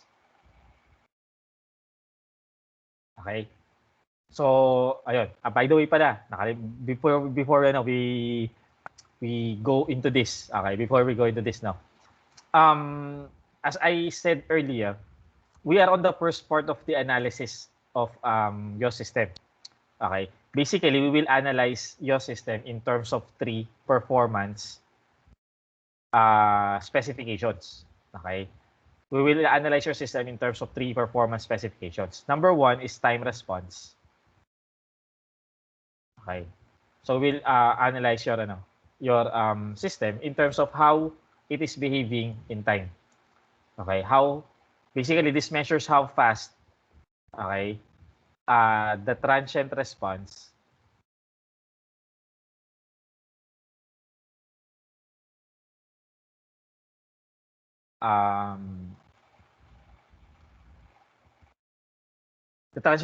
of your system. So the time response of your system is actually covers or has two phases. Okay. One part or one phase of your time response is what we call the transient response, and the other part is what we call the steady state part or the steady state response. The steady state response is when your system has actually achieved or has actually been able to follow your command. Remember, your system, okay? I think I have discussed this I have made a substantial discussion about this last week. Your system has a command or takes in a command. Okay? And produces an output. Okay? The main objective of your system is to actually follow this command. Okay? The main objective is to follow the command. Okay? If we are talking about, for example, an elevator, okay? If you're talking about an elevator, for example, if your elevator is to be commanded, okay, is to be commanded to go to a certain floor, say for example, the 4th floor, okay? Your elevator should be able to go to the 4th floor. Okay? So we measured now your response in terms of how fast it is able to go from here to here. So the response of your system would actually look like would actually look something like this. Okay?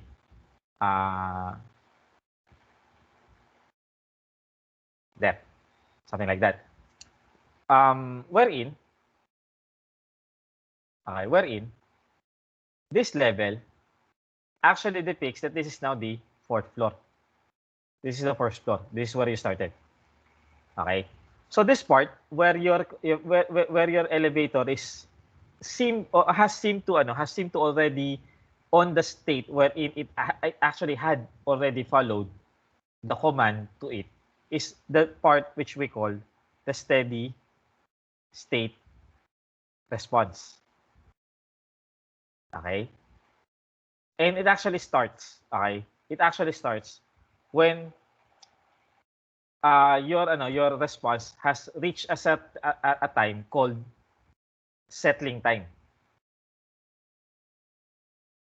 So beyond settling time, beyond your t, beyond your settling time, okay, your system or your response is said to be in steady state. Okay? After the after achieving the settling time, after at the point that your settling time has been reached, okay? Then we can say that your system is already in steady state. But prior to that, prior to your system reaching this steady state phase, okay? Your system is said to be in transient mode. Or this is what we call now the transient response part of your system. Okay? So this is the part that your system is just first reacting to the input. So again, as I have pointed out last time or last week, your system would first react in some manner to the input up until the time it settles itself to a new state. Okay? So the boundary, okay, between the transient response and the steady state is actually set by what a parameter called the settling time. So beyond the settling time, okay, your system is said to be in steady state, while before the settling time, okay, or before your system settles down, okay, your system is said to be in transient mode. Okay, and this is what we will measure in the first analysis. This is what we will characterize in the first analysis. Okay, this part. Okay, because we don't really have to we do not have anything to determine here other than how close this is to the command. Okay, the only thing that we will have to determine here is the actual output close to. Okay? If you actually take a look at this one, okay? Pag zoom natin yan, this is your command and this is your actual output. The difference to that, okay, is something that we will have to look at this point. Yun lang naman yung makikita natin dyan. Okay? So that's another matter, okay? Which actually we call the steady state error. Okay? But here, okay, the first thing that we will have to analyze is the transient response. Okay? Or the time response of your system. Okay, so it measures how fast the transient response for a system. Now, number 2 is stability. Okay. I chose stability for number 2 because this is actually what I am enumerating here is actually the sequence of the parameters or the performance characteristics we will analyze in terms of the arrangement in your activity. So activity 4 is about time response. Stability is, I think, activity 7. Okay, and this one, steady state error, is activity 8. So that is the sequence of these three. Okay. So we will define stability and steady state error in a later topic. But we will at this point, since we are on activity 4, we will discuss time response. So again, what we will characterize is how fast the transient response your system has. That is what we will try to characterize here. Okay. So going back, okay. These are the commands that we will be using in order for us to analyze the time response of your system. Okay. We start with the determination of poles and zeros. Okay. We will start with determining your poles and zeros because poles and zeros would dictate the overall shape of the time response. Okay. It would really have an important say in how your time response would actually evolve over time. Okay. And these are the possibilities. Okay. Your your system might just simply have a response that would simply approach the command. Something like that. Okay? We call this an exponential response. Okay? So, we may be able to write a we may be able to verify the following equations. C of t equals a plus b e raised to negative at. Okay? C of t equals a plus b e raised to negative sigma 1t plus c e raised to negative sigma 2t, and C of t equals a plus b e raised to negative sigma 1t plus ct e raised to negative sigma 1t, as all of this would lead to a graph or to a time response like this. Okay, all of these equations would actually lead to a response. The magnitude of these constants, okay, the values of these constants would simply just dictate, okay, whether this is higher or lower, or if this is more, this is faster or slower. Okay. For example, you may want, you would have a response that looks like this. So this is a slower response, or you would have something like this one. Okay, a faster response. Okay. So the values of actually that whether this is fast or slow, or this black is determined by the value of this one. This. Okay. It actually depends on those values. And those values are actually has something to do with the poles of your system. Okay?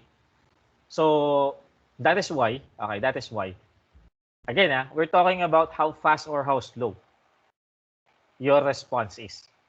And for you to be able to make your response faster, as in the red line, or slower, as in the blue line, okay, is for you to adjust these parameters or these quantities, which essentially all would relate to the poles of your system.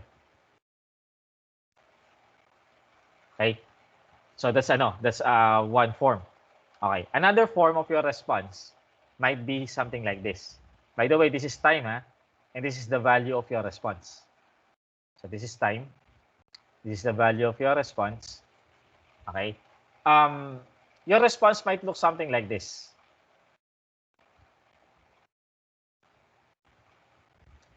Okay.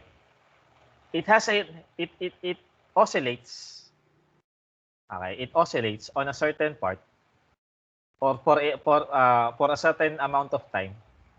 But eventually, the oscillation, okay, the oscillation decays. So you would now have a response, a steady-state response, where it actually now is the same as a step function. Pero before it achieves that that part, okay, that part where it is now a constant output, it actually oscillated first. Okay, we call this an underdamped response. Okay, and in equation form, your response would be written something like a plus b e raised to negative sigma t times cosine of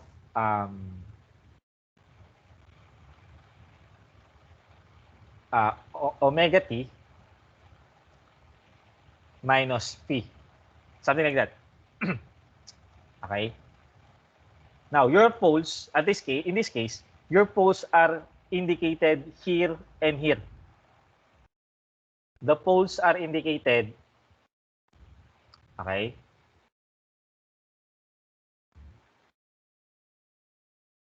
The poles are here and here. In fact, this is your pole. Your pole is actually a complex number. Okay? It's sigma plus or minus, or negative sigma plus or minus j omega. So sigma goes here, while omega goes here.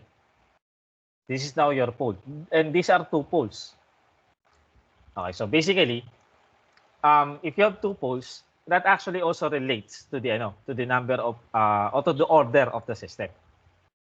So a system having two orders or having two poles is called a second order system. For example, in this case now, this response actually came from a second order system because you have two poles here. In the first case, you have poles at negative sigma 1 and at negative sigma 2. Okay? While on the second case, you have poles at negative sigma 1 and at the same point, you also another have pole at negative sigma 1. So this is the case of a double pole, which is possible to happen, which is not impossible to happen. Okay? When you say, for example, try to solve a quadratic equation such as s squared plus 6s plus 9 equals 0, that should lead to a solution of s minus or s plus 3 squared equals 0, or s equals negative 3, which is a double root. Okay? And your poles being being roots of your polynomial, okay, in particular the roots of the denominator polynomial of your transfer function, then it is possible that your roots can actually be a double root, so that a double pole is possible. Okay, but if your poles are not equal, but both of them are real numbers, then you have a distinct pole. You have two distinct poles. You have two distinct real poles. Again, I may not be discussing this in a very great detail. Okay, but you can look up. Okay, you can look up at the particular discussion for this in this playlist. Okay, which are covered in this covered in the lessons as indicated in the chat. Okay, so but still, if you have questions, I may be able to discuss them with you, to discuss these things with you. Okay. So for the first system naman, okay, for the first system that gives an exponential response, you only have a single pole. So therefore, this is a first order system. Again, first order system will still give an exponential response. And if your system is a first order system, it also means that your pole, that single pole that you have, is a real pole. So the essence is that if your poles are all real, okay, whether one pole, two real poles, or two real equal poles, they will always give an exponential response.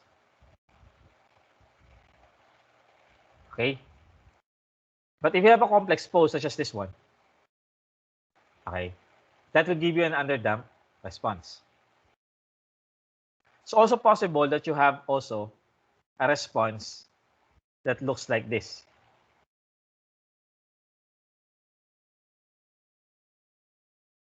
Okay? So it oscillates all the time.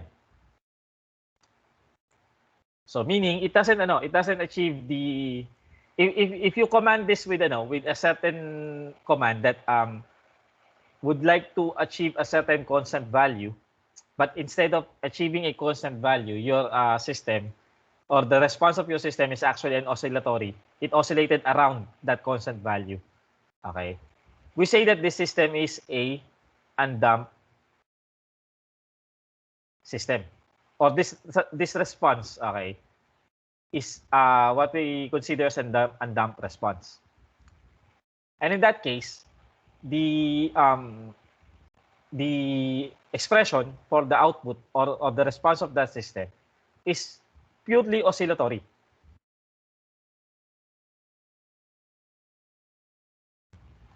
Okay, there is no exponential term factor here.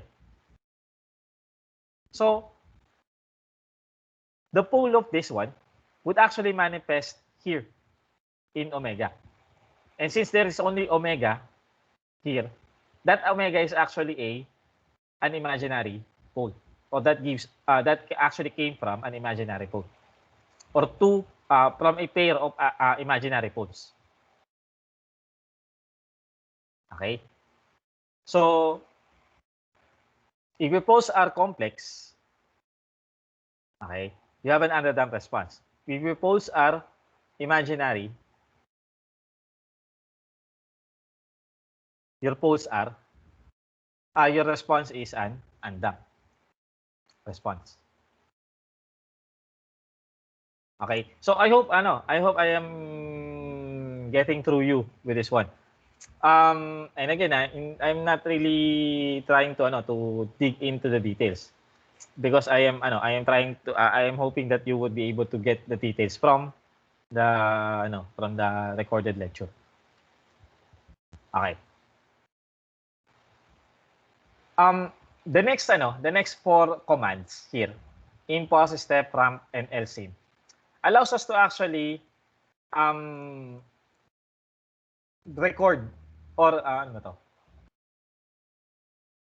plot the response of the system, okay, for different inputs. Impulse gives the response to an impulse input. An impulse input means you just subjected your force into a very, very short input. Maikling input lang. We called it in Pilipinas parang pinitik lang. Okay? When you just try to I don't know what pinitik is in English. So basta yun. If you just applied a very small input, very small, large, very small, very short but large input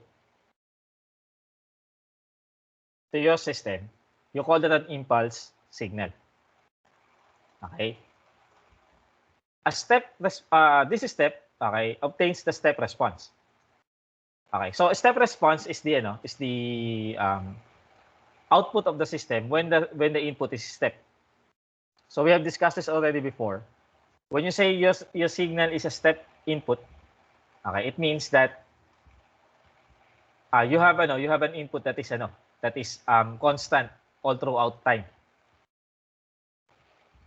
Okay, but it actually changes from 0 at t equals 0. Okay, at t equals 0, your step signal changes from 0 to 1. Okay, and then it is 1 all throughout. This step input actually models switching action.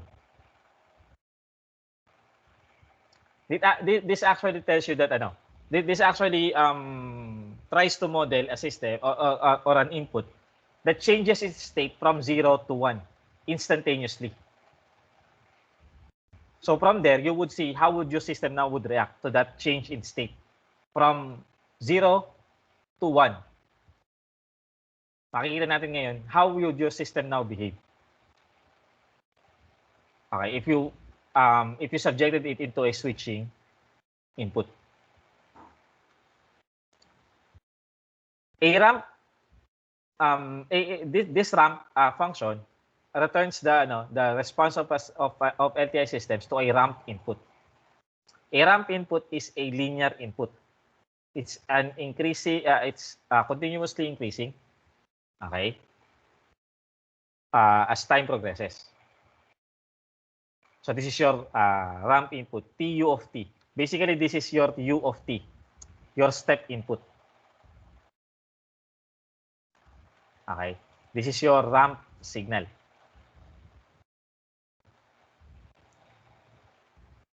Okay.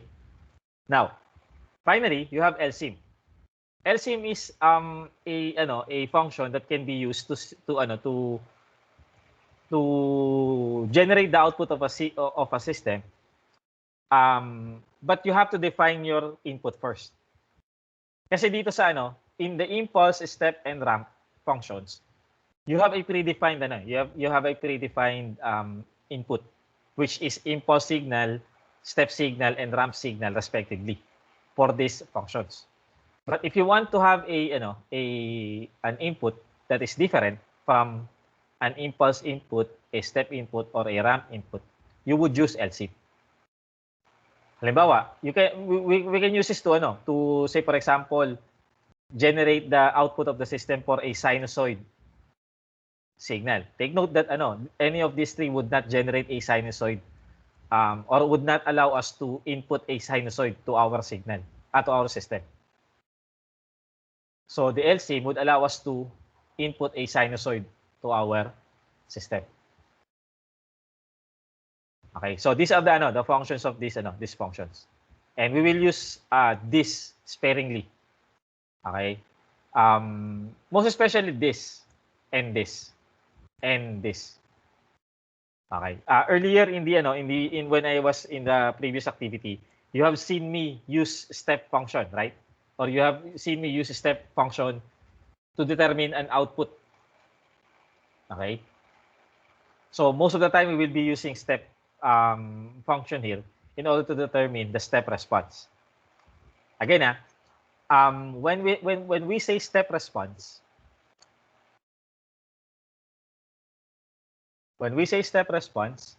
it is the output. Okay, output means response. Okay, the output of the response of a system if the input is a step signal.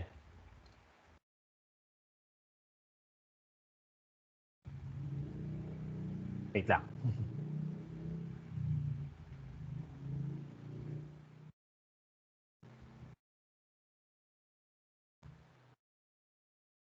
Okay, the step response is the output of the response of a system if the input is a step signal. That's your step response. In the same manner, for example, your impulse response is the output or response of a system if the input is an impulse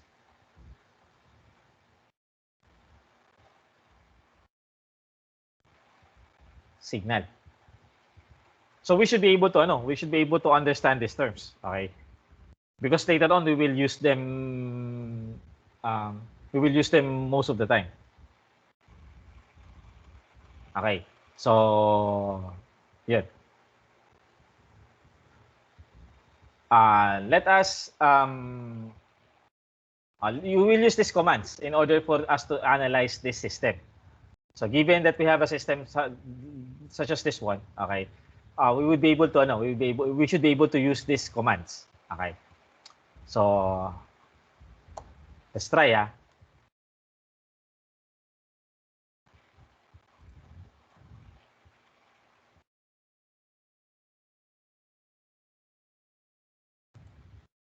So let's first define the system. Okay. Again, for you to be able to use this function, you need to be able to define them, okay, as transfer function. So we use the TF command, for example, or the ZPK. But in this case, since you are given a transfer function in polynomial form, okay, you are given a transfer function in polynomial form, you use TF. Okay, so And since this is kind of a long polynomial, we use the array of coefficients. We use the array of coefficients to determine to define TF. Okay, so we define the array of coefficients for numerator and the denominator.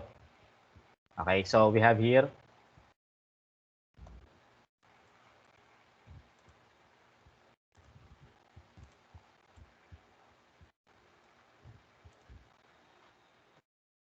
so the numerator coefficients are 1, 50, 985, okay, and 9,000. Okay, while the denominator coefficients are 1 s raised to 4 plus 34 s cubed plus 343 s squared plus 1590 s plus 10 800. Those are the denominator coefficients. Then we'll define it in the variable t as the TF of num and then. Okay, so this is now your transfer function. Okay, now let's first compute the system poles and zeros. So for us to be able to compute the system poles and zeros, okay, we can simply use the PZ map. Okay, now for us to determine the exact values, since we are computing, okay, we need to specify output for that one. So since we are computing for poles and zeros, we need to specify two variables for your output.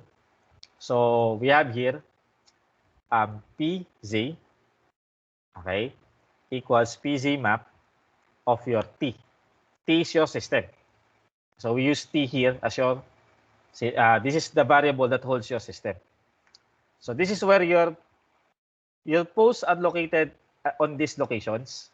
So negative 18, okay, negative 15, negative 0.5 plus 6.3048i, and negative 0.5 minus 6.3048i.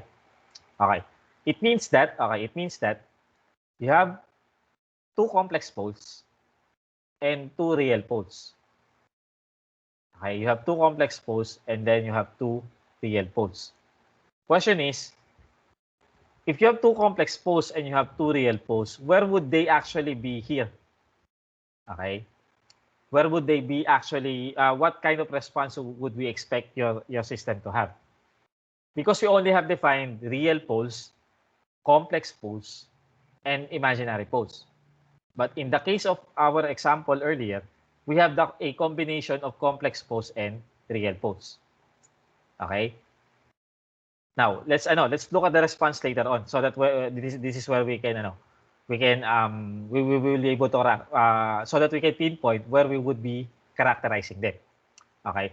But as a clue, you would be able to characterize your response based on which poles are nearest to the origin. Okay?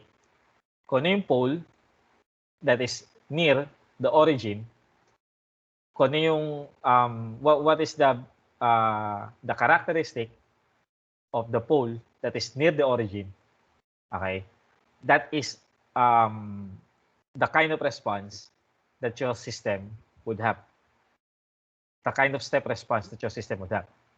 If the complex poles are nearer to the origin than the real poles, then your response would look more like an underdamped response than an exponential response. If the poles near the origin are real, okay, then your response or your step response would look more like an exponential response, okay, rather than the underdamped response. Okay, so that's how we will characterize it later on. Okay, so but here we are able to compute those values. Okay, zeros would not actually have would not actually play a role in how your in determining how your step response would actually be shaped Okay? But it would contribute to the amplitude, how high your response is. Okay? So we will not be looking here to make it more to make this clearer. Zeros would not determine whether your response is exponential or underdamped or undamped. It doesn't have a say on that part. The poles would say that your response is exponential, underdamped, or undamped. Only the poles. What the zeros would contribute is how high this response would end up. Okay. For example, higher poles would tend to produce higher amplitude responses. Okay. Or yeah, something like that. Okay. So there. So this command, this command computes the system pole and the system zero. Okay. What we need to do next is to actually plot them. And for us to be able to plot them, okay, we would be using PZ map, but this time we will not specify we would not specify an output vector. So PZ map would plot the locations of your poles and zeros if you don't specify an output. Here kasi in the first command, we specified an output vector. Or I mean output variables for your PZ map. If you don't specify, okay, if you don't specify here, your PZ map would simply plot your poles and zeros. So that is what will happen in this next command. So figure 1 actually just produces a figure window. Ito lang yan. If you just simply command figure 1, okay, it would simply produce, wait, close pala natin to.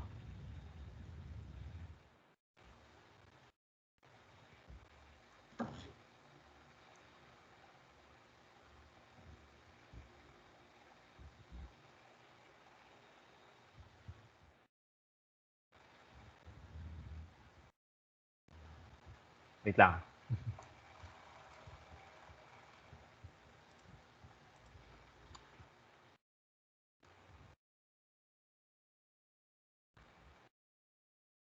There. It will simply just draw a figure window. That's what the first command would do. Okay. And then if we follow it up with the PZ map command, okay? It would simply draw the plot of this to this figure window.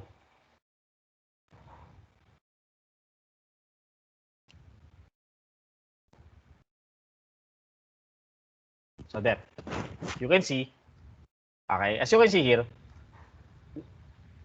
those locations marked with an open circle corresponds to the zeros. Okay? For example, you may verify that this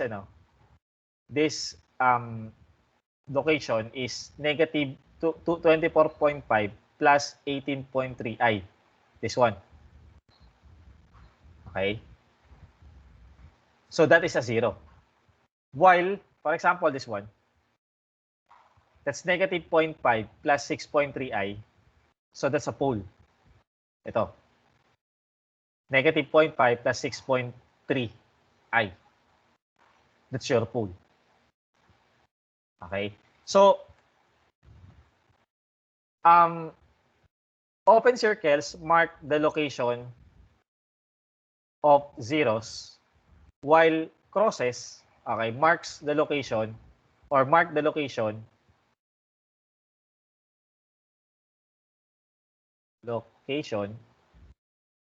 of poles. That is how you read this graphic, this plot here.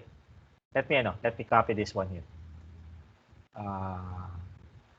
Edit, copy figure, okay, and then let's paste it here.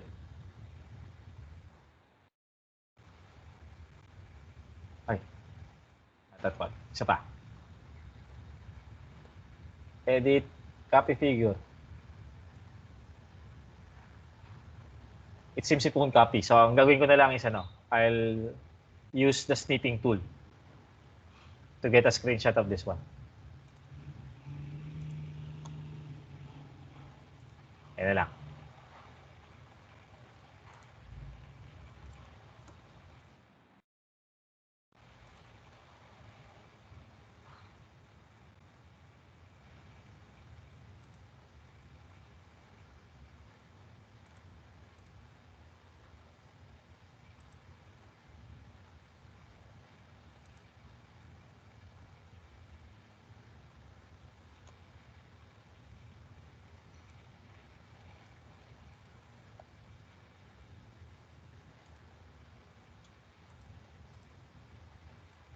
So here, let's copy this here. Yan.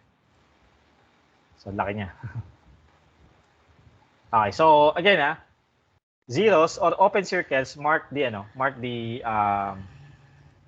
location of your zeros, while X marks the location of your poles. Okay? So this command just simply limits how your plot is actually displayed. So actually I could have actually ito yun negative 27 here, okay, means that the edge, the very edge, okay, of your graph, the x-axis, the value of x for the very edge of your graph is negative 27, while it is 0.5 here. It is 0.5 on this side. Then the lowest value for your y here, the most bottom part of your graph, okay, has a value of negative 15.5. And the topmost value there is 15.5. Okay, yun yung sinasabi nitong axis na to. It simply specifies the boundaries of your plot. Okay, so if you actually issued that command, okay, if you issue that command, that becomes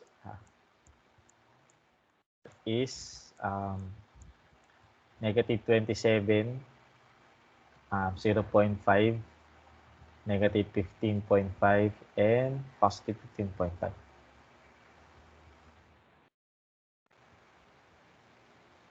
Here.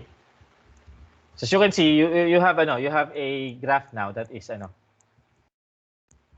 but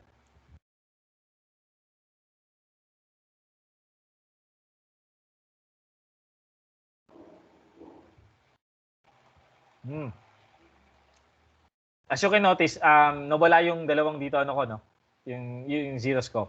Because since the top edge of my graph is negative 15.5, there is an 18.34 here. So let me change that to that 18.5 pala to. It should have been 18.5.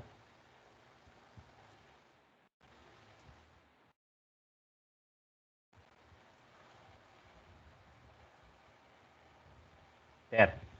Andun siya. Or kulang pa. Gawin natin 19.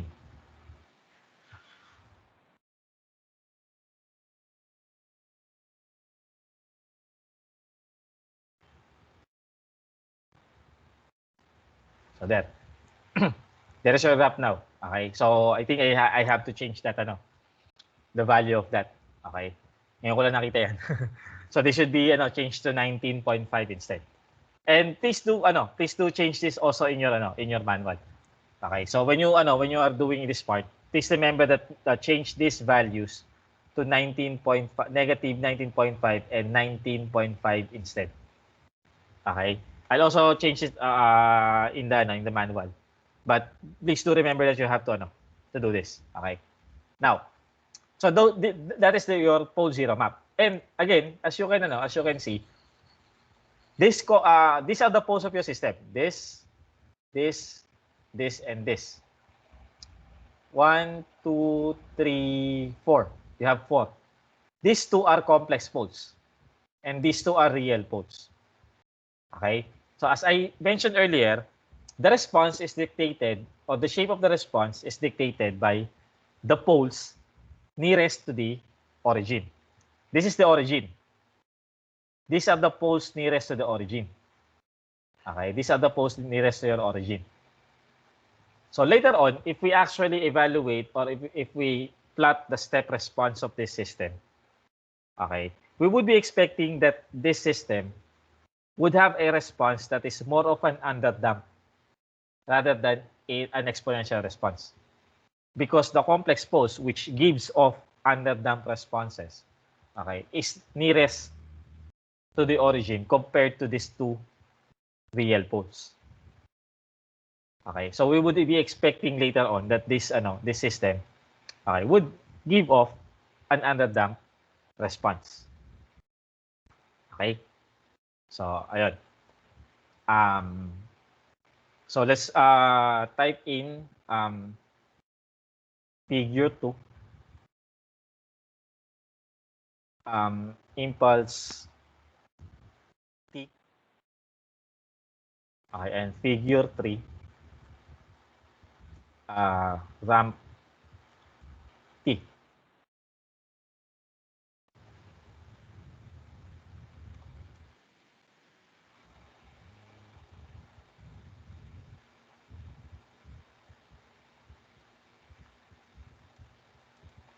Wait lang.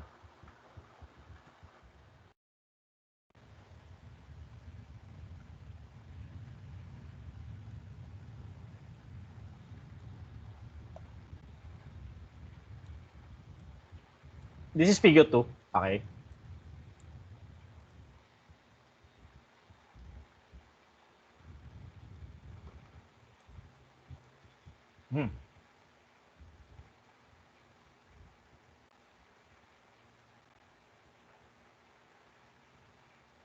Okay. It seems that Matlab does not have a ramp function. Okay? But I think Octave has a ramp function because I wrote this using Octave. Okay? I wrote this using Octave. So ramp work in Octave, but it apparently doesn't work in Matlab. Okay, so in that case, sige. I'll be giving you a different code to generate a ramp response for your Matlab if you're using Matlab. Okay. But for Octave, there is a ramp function that specifies this. Okay, that does that function. Okay. Pero alam ko meron to before. Baka sa update niya, no? I'll try to find out. Okay. Kasi parang I remember that this is existing before. Okay. This exists before I remember using this before. Pero I remember that this manual was written using Octave. So I'm pretty sure that this part was obtained using Octave. Okay. So and in Octave there is a ramp function. I'll give you an alternative method on how to obtain the ramp function the ramp response for a transfer function. Okay. Actually, I'll simply use LSIM here. Okay, I'll simply use LSIM here para makuha natin yung ramp response ng niya. Okay. And in terms naman so basically this is your impulse response. This is figure 2. Okay, this is figure 2. So this would be your impulse response. Okay. So there. Let's set this aside. And then for your ramp ramp response, simply do this. You have t equals 0.00 colon 0.001 to 10. Okay, that creates a time vector of 10 seconds. Okay, that creates a time vector of 10 seconds with a sampling rate of 1/1000. It means there are 1000 data points between 0 and 1 seconds. 1 second, okay. And then let's have R. Okay, your input equals T. Okay. This is your ramp signal. Okay. And then figure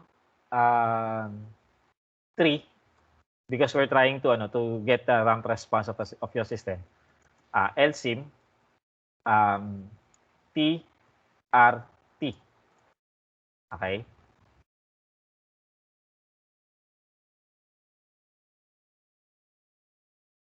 So ito 'yun. This is what will come out. The gray waveform is your input. This one, the blue one, is your response, your ramp response. Okay. So as you can see, as your ramp goes here, your response would simply just go the other way. Okay. So as of now, we don't have any idea of how to interpret this. Okay, how to interpret this as of now. But we will have to. You may be able to figure this out if you actually connect this to the lecture. Okay, so let me just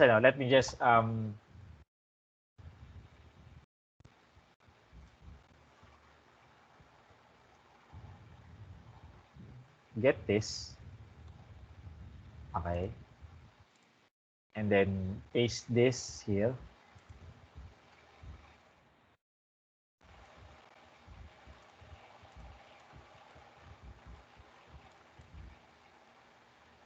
Okay, so this is what you're going to do, no? Strike this out. Okay, strike this out. Strike this line out. Okay, strike that line out. And then use this instead. Okay. Use instead.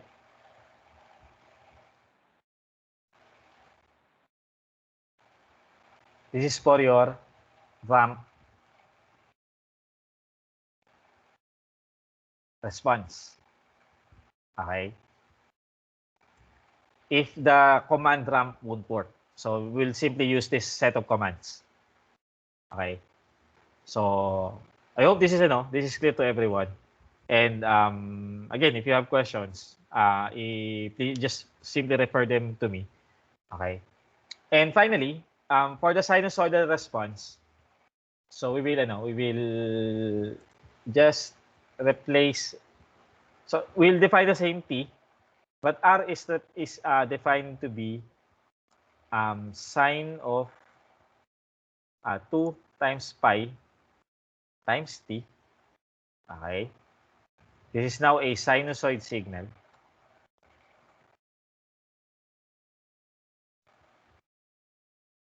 Okay, and then figure 4. This is LSIM of T, R.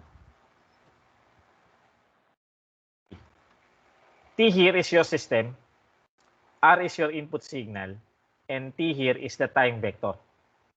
Okay? Time vector is this one. This is your time vector. Okay? That was your time vector. So that one, this one actually pertains to this time vector. This T pertains to the system that we have defined earlier.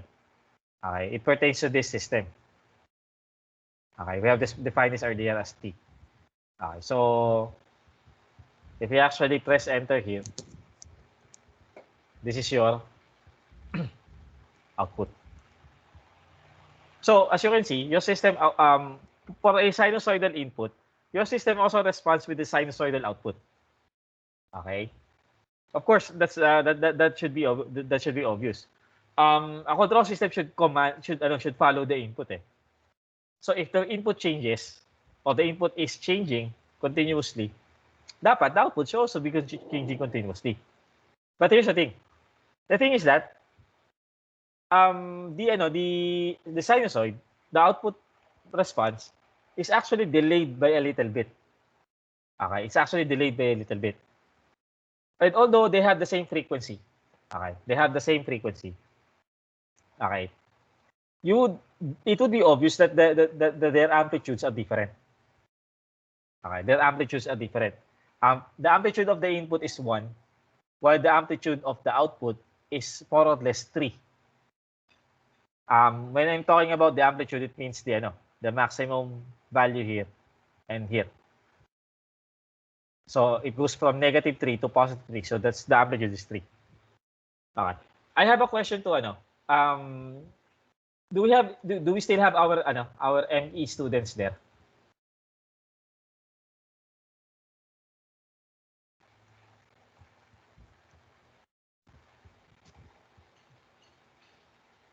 I don't think they're still there. Okay. But because they have these ME students, they have a course called vibration analysis, something like that. And this is something that they analyze you analyze in a vibration analysis. If you have machines that vibrate, okay, if you have a machines that vibrate, and you would like to determine the effect of these vibrations to the output of the system. If this vibration actually add up to the output of your machine. Okay. You may want to apply this kind of analysis to your vibration analysis. So, ayun. Now, in terms of step response, okay. In terms of the step response, you should be able to use a step here. Okay. So, let's use step figure 5. Step T, which is this one. So as you can see, as I predicted earlier, your step response is now an underdamped response. Okay, it has an underdamped shape. Okay, it oscillates at the start. Okay, and then the oscillation actually decays out as your time progresses. Okay, again, this is not surprising because as we have pointed out, the poles nearest to the origin dictate the behavior of your response. And in this case, since these poles are complex, so we would have a response that is underdamped. So that should be something that is clear to everyone. Okay, and we can actually quantify. Okay, we can actually quantify the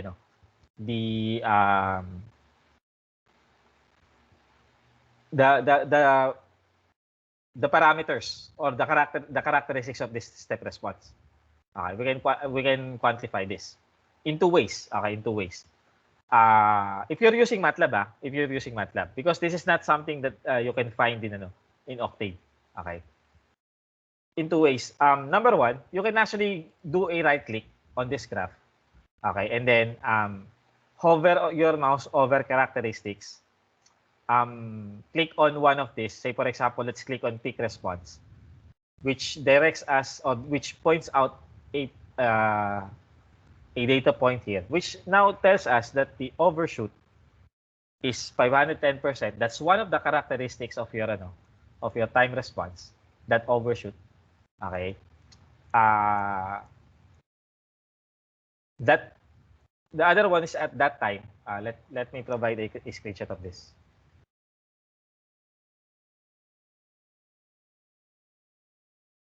Okay.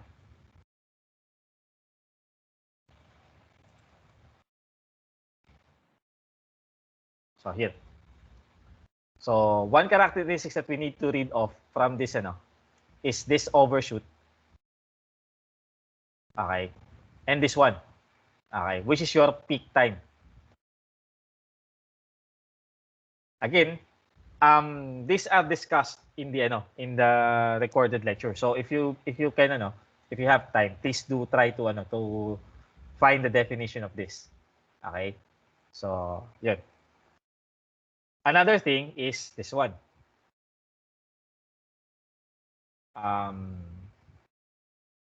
Right click, again, characteristics, settling time.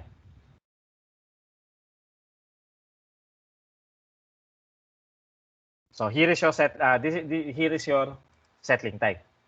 So again, it's another parameter. Or that's another characteristics of your time response. Settling time.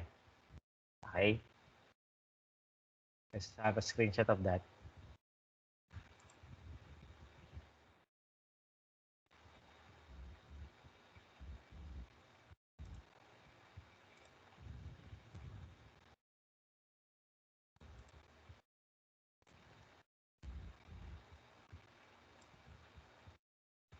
So this is your settling time.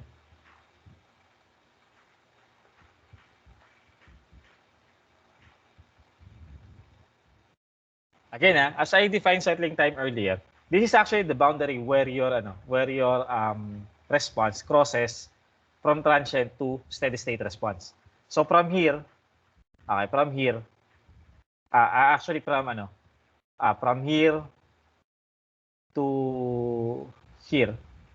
So from t equals 0 up until t equals 7.89, okay, your system is said to be in transient mode or a transient response mode. So this is the transient response phase of your response. Beyond this, so after 7.89 seconds, okay, after 7.89 seconds, your system is now said to be in steady state mode. So now your system is said to be settled here. Okay, that's why it's called settling time. So we have settling time, peak time, overshoot, and rise time. Okay, so we can actually get that, okay, by again right click, characteristics, click that one, this one. So that is your rise time. So those are the characteristics of your response. Now, you may also want to get those quantities. Instead of getting them from the graph, you can actually type in, and this is if you're using Matlab na. If you're using Octave, you need to do this one first. Okay? If you're using Octave, you need to type in to create this function first. Okay? And then use this command instead. But if you're using Matlab, you just simply type in. Wala na kayong gagawing function. You simply type in step info T, again, that is our system. 15 means the maximum time. Okay. It's the maximum time that your step info would actually be computed. Okay. And then 0.001 actually tells you how many sampling points per second or how many data points per second your step info is to be computed. Okay. So siya. So these are the parameters of your system.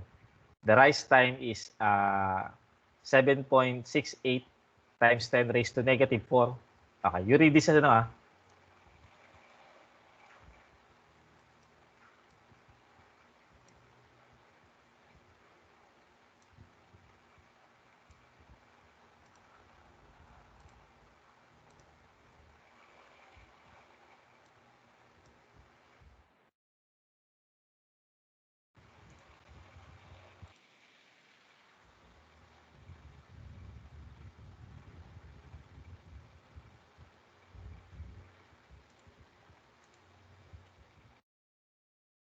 So this is read off as as again, if you're able to do activity 0, this number should have been familiar with you. This is read as 7.6826 times 10 raised to negative 4. Okay, and this is in seconds. We assume that every quantity that we inspect, every time quantity that we analyze in Matlab is in seconds. Okay. It seems that we don't have a settling time here, because in 15 seconds I don't think the system has already has been settled already. That's why this is NaN. But you can improve on that by actually increasing this one. So if you actually increase that that one, say for example this is say 20. Wala pa rin.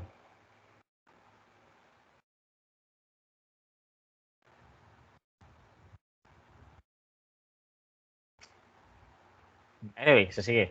I'll try to figure out why this this returns not a number.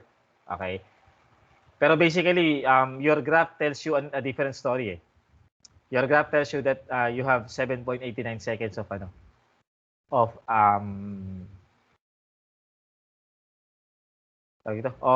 settling time. Okay? Your rise time is actually different also from this one. So I'll try to figure out also why.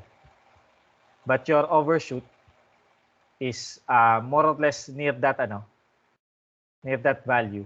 510 here in your graph, 507 in your step info, and your peak time is 0.327 in the graph and 0.3275 in step info. So pretty close. Ang the conflict is on rise time and settling time. Actually, I prefer this one. I prefer that you get your parameters, your characteristics from the graph. Okay, because the step info actually still has errors and bugs that that needs to be corrected pa. Okay, so pero I'll find out why they are different, because in Matlab dapat pareho na siya. Okay, so I'll figure out later why. So temporarily, if you're asked to characterize your response, please try to get your characteristics from the figure first. Okay. So ayun.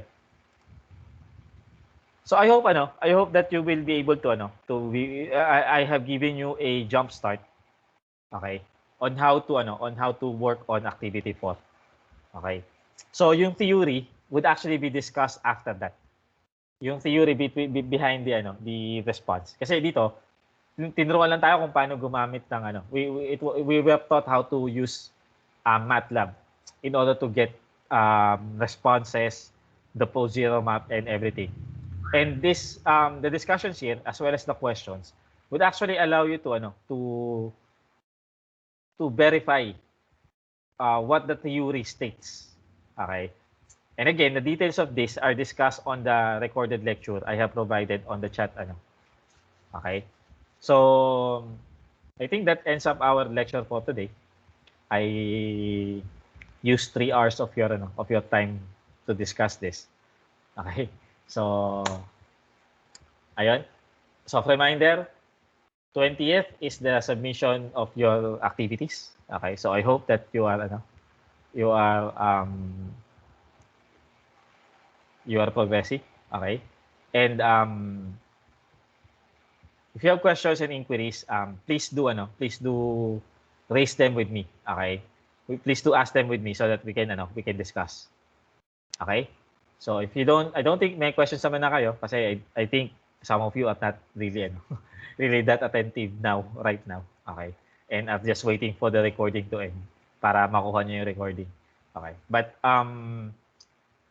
so I think we can dismiss now. Okay. And thank you for being online today. And I hope you will be able to work on this activity now. Okay? Sige. Dismiss na tayo. Thank you, sir. Ingat po. Okay. Thank you, sir. Thank you po, sir. Thank you po.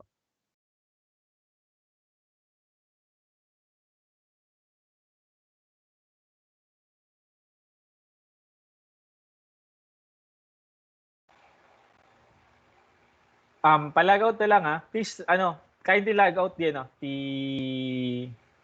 the meeting. Okay? Thank you.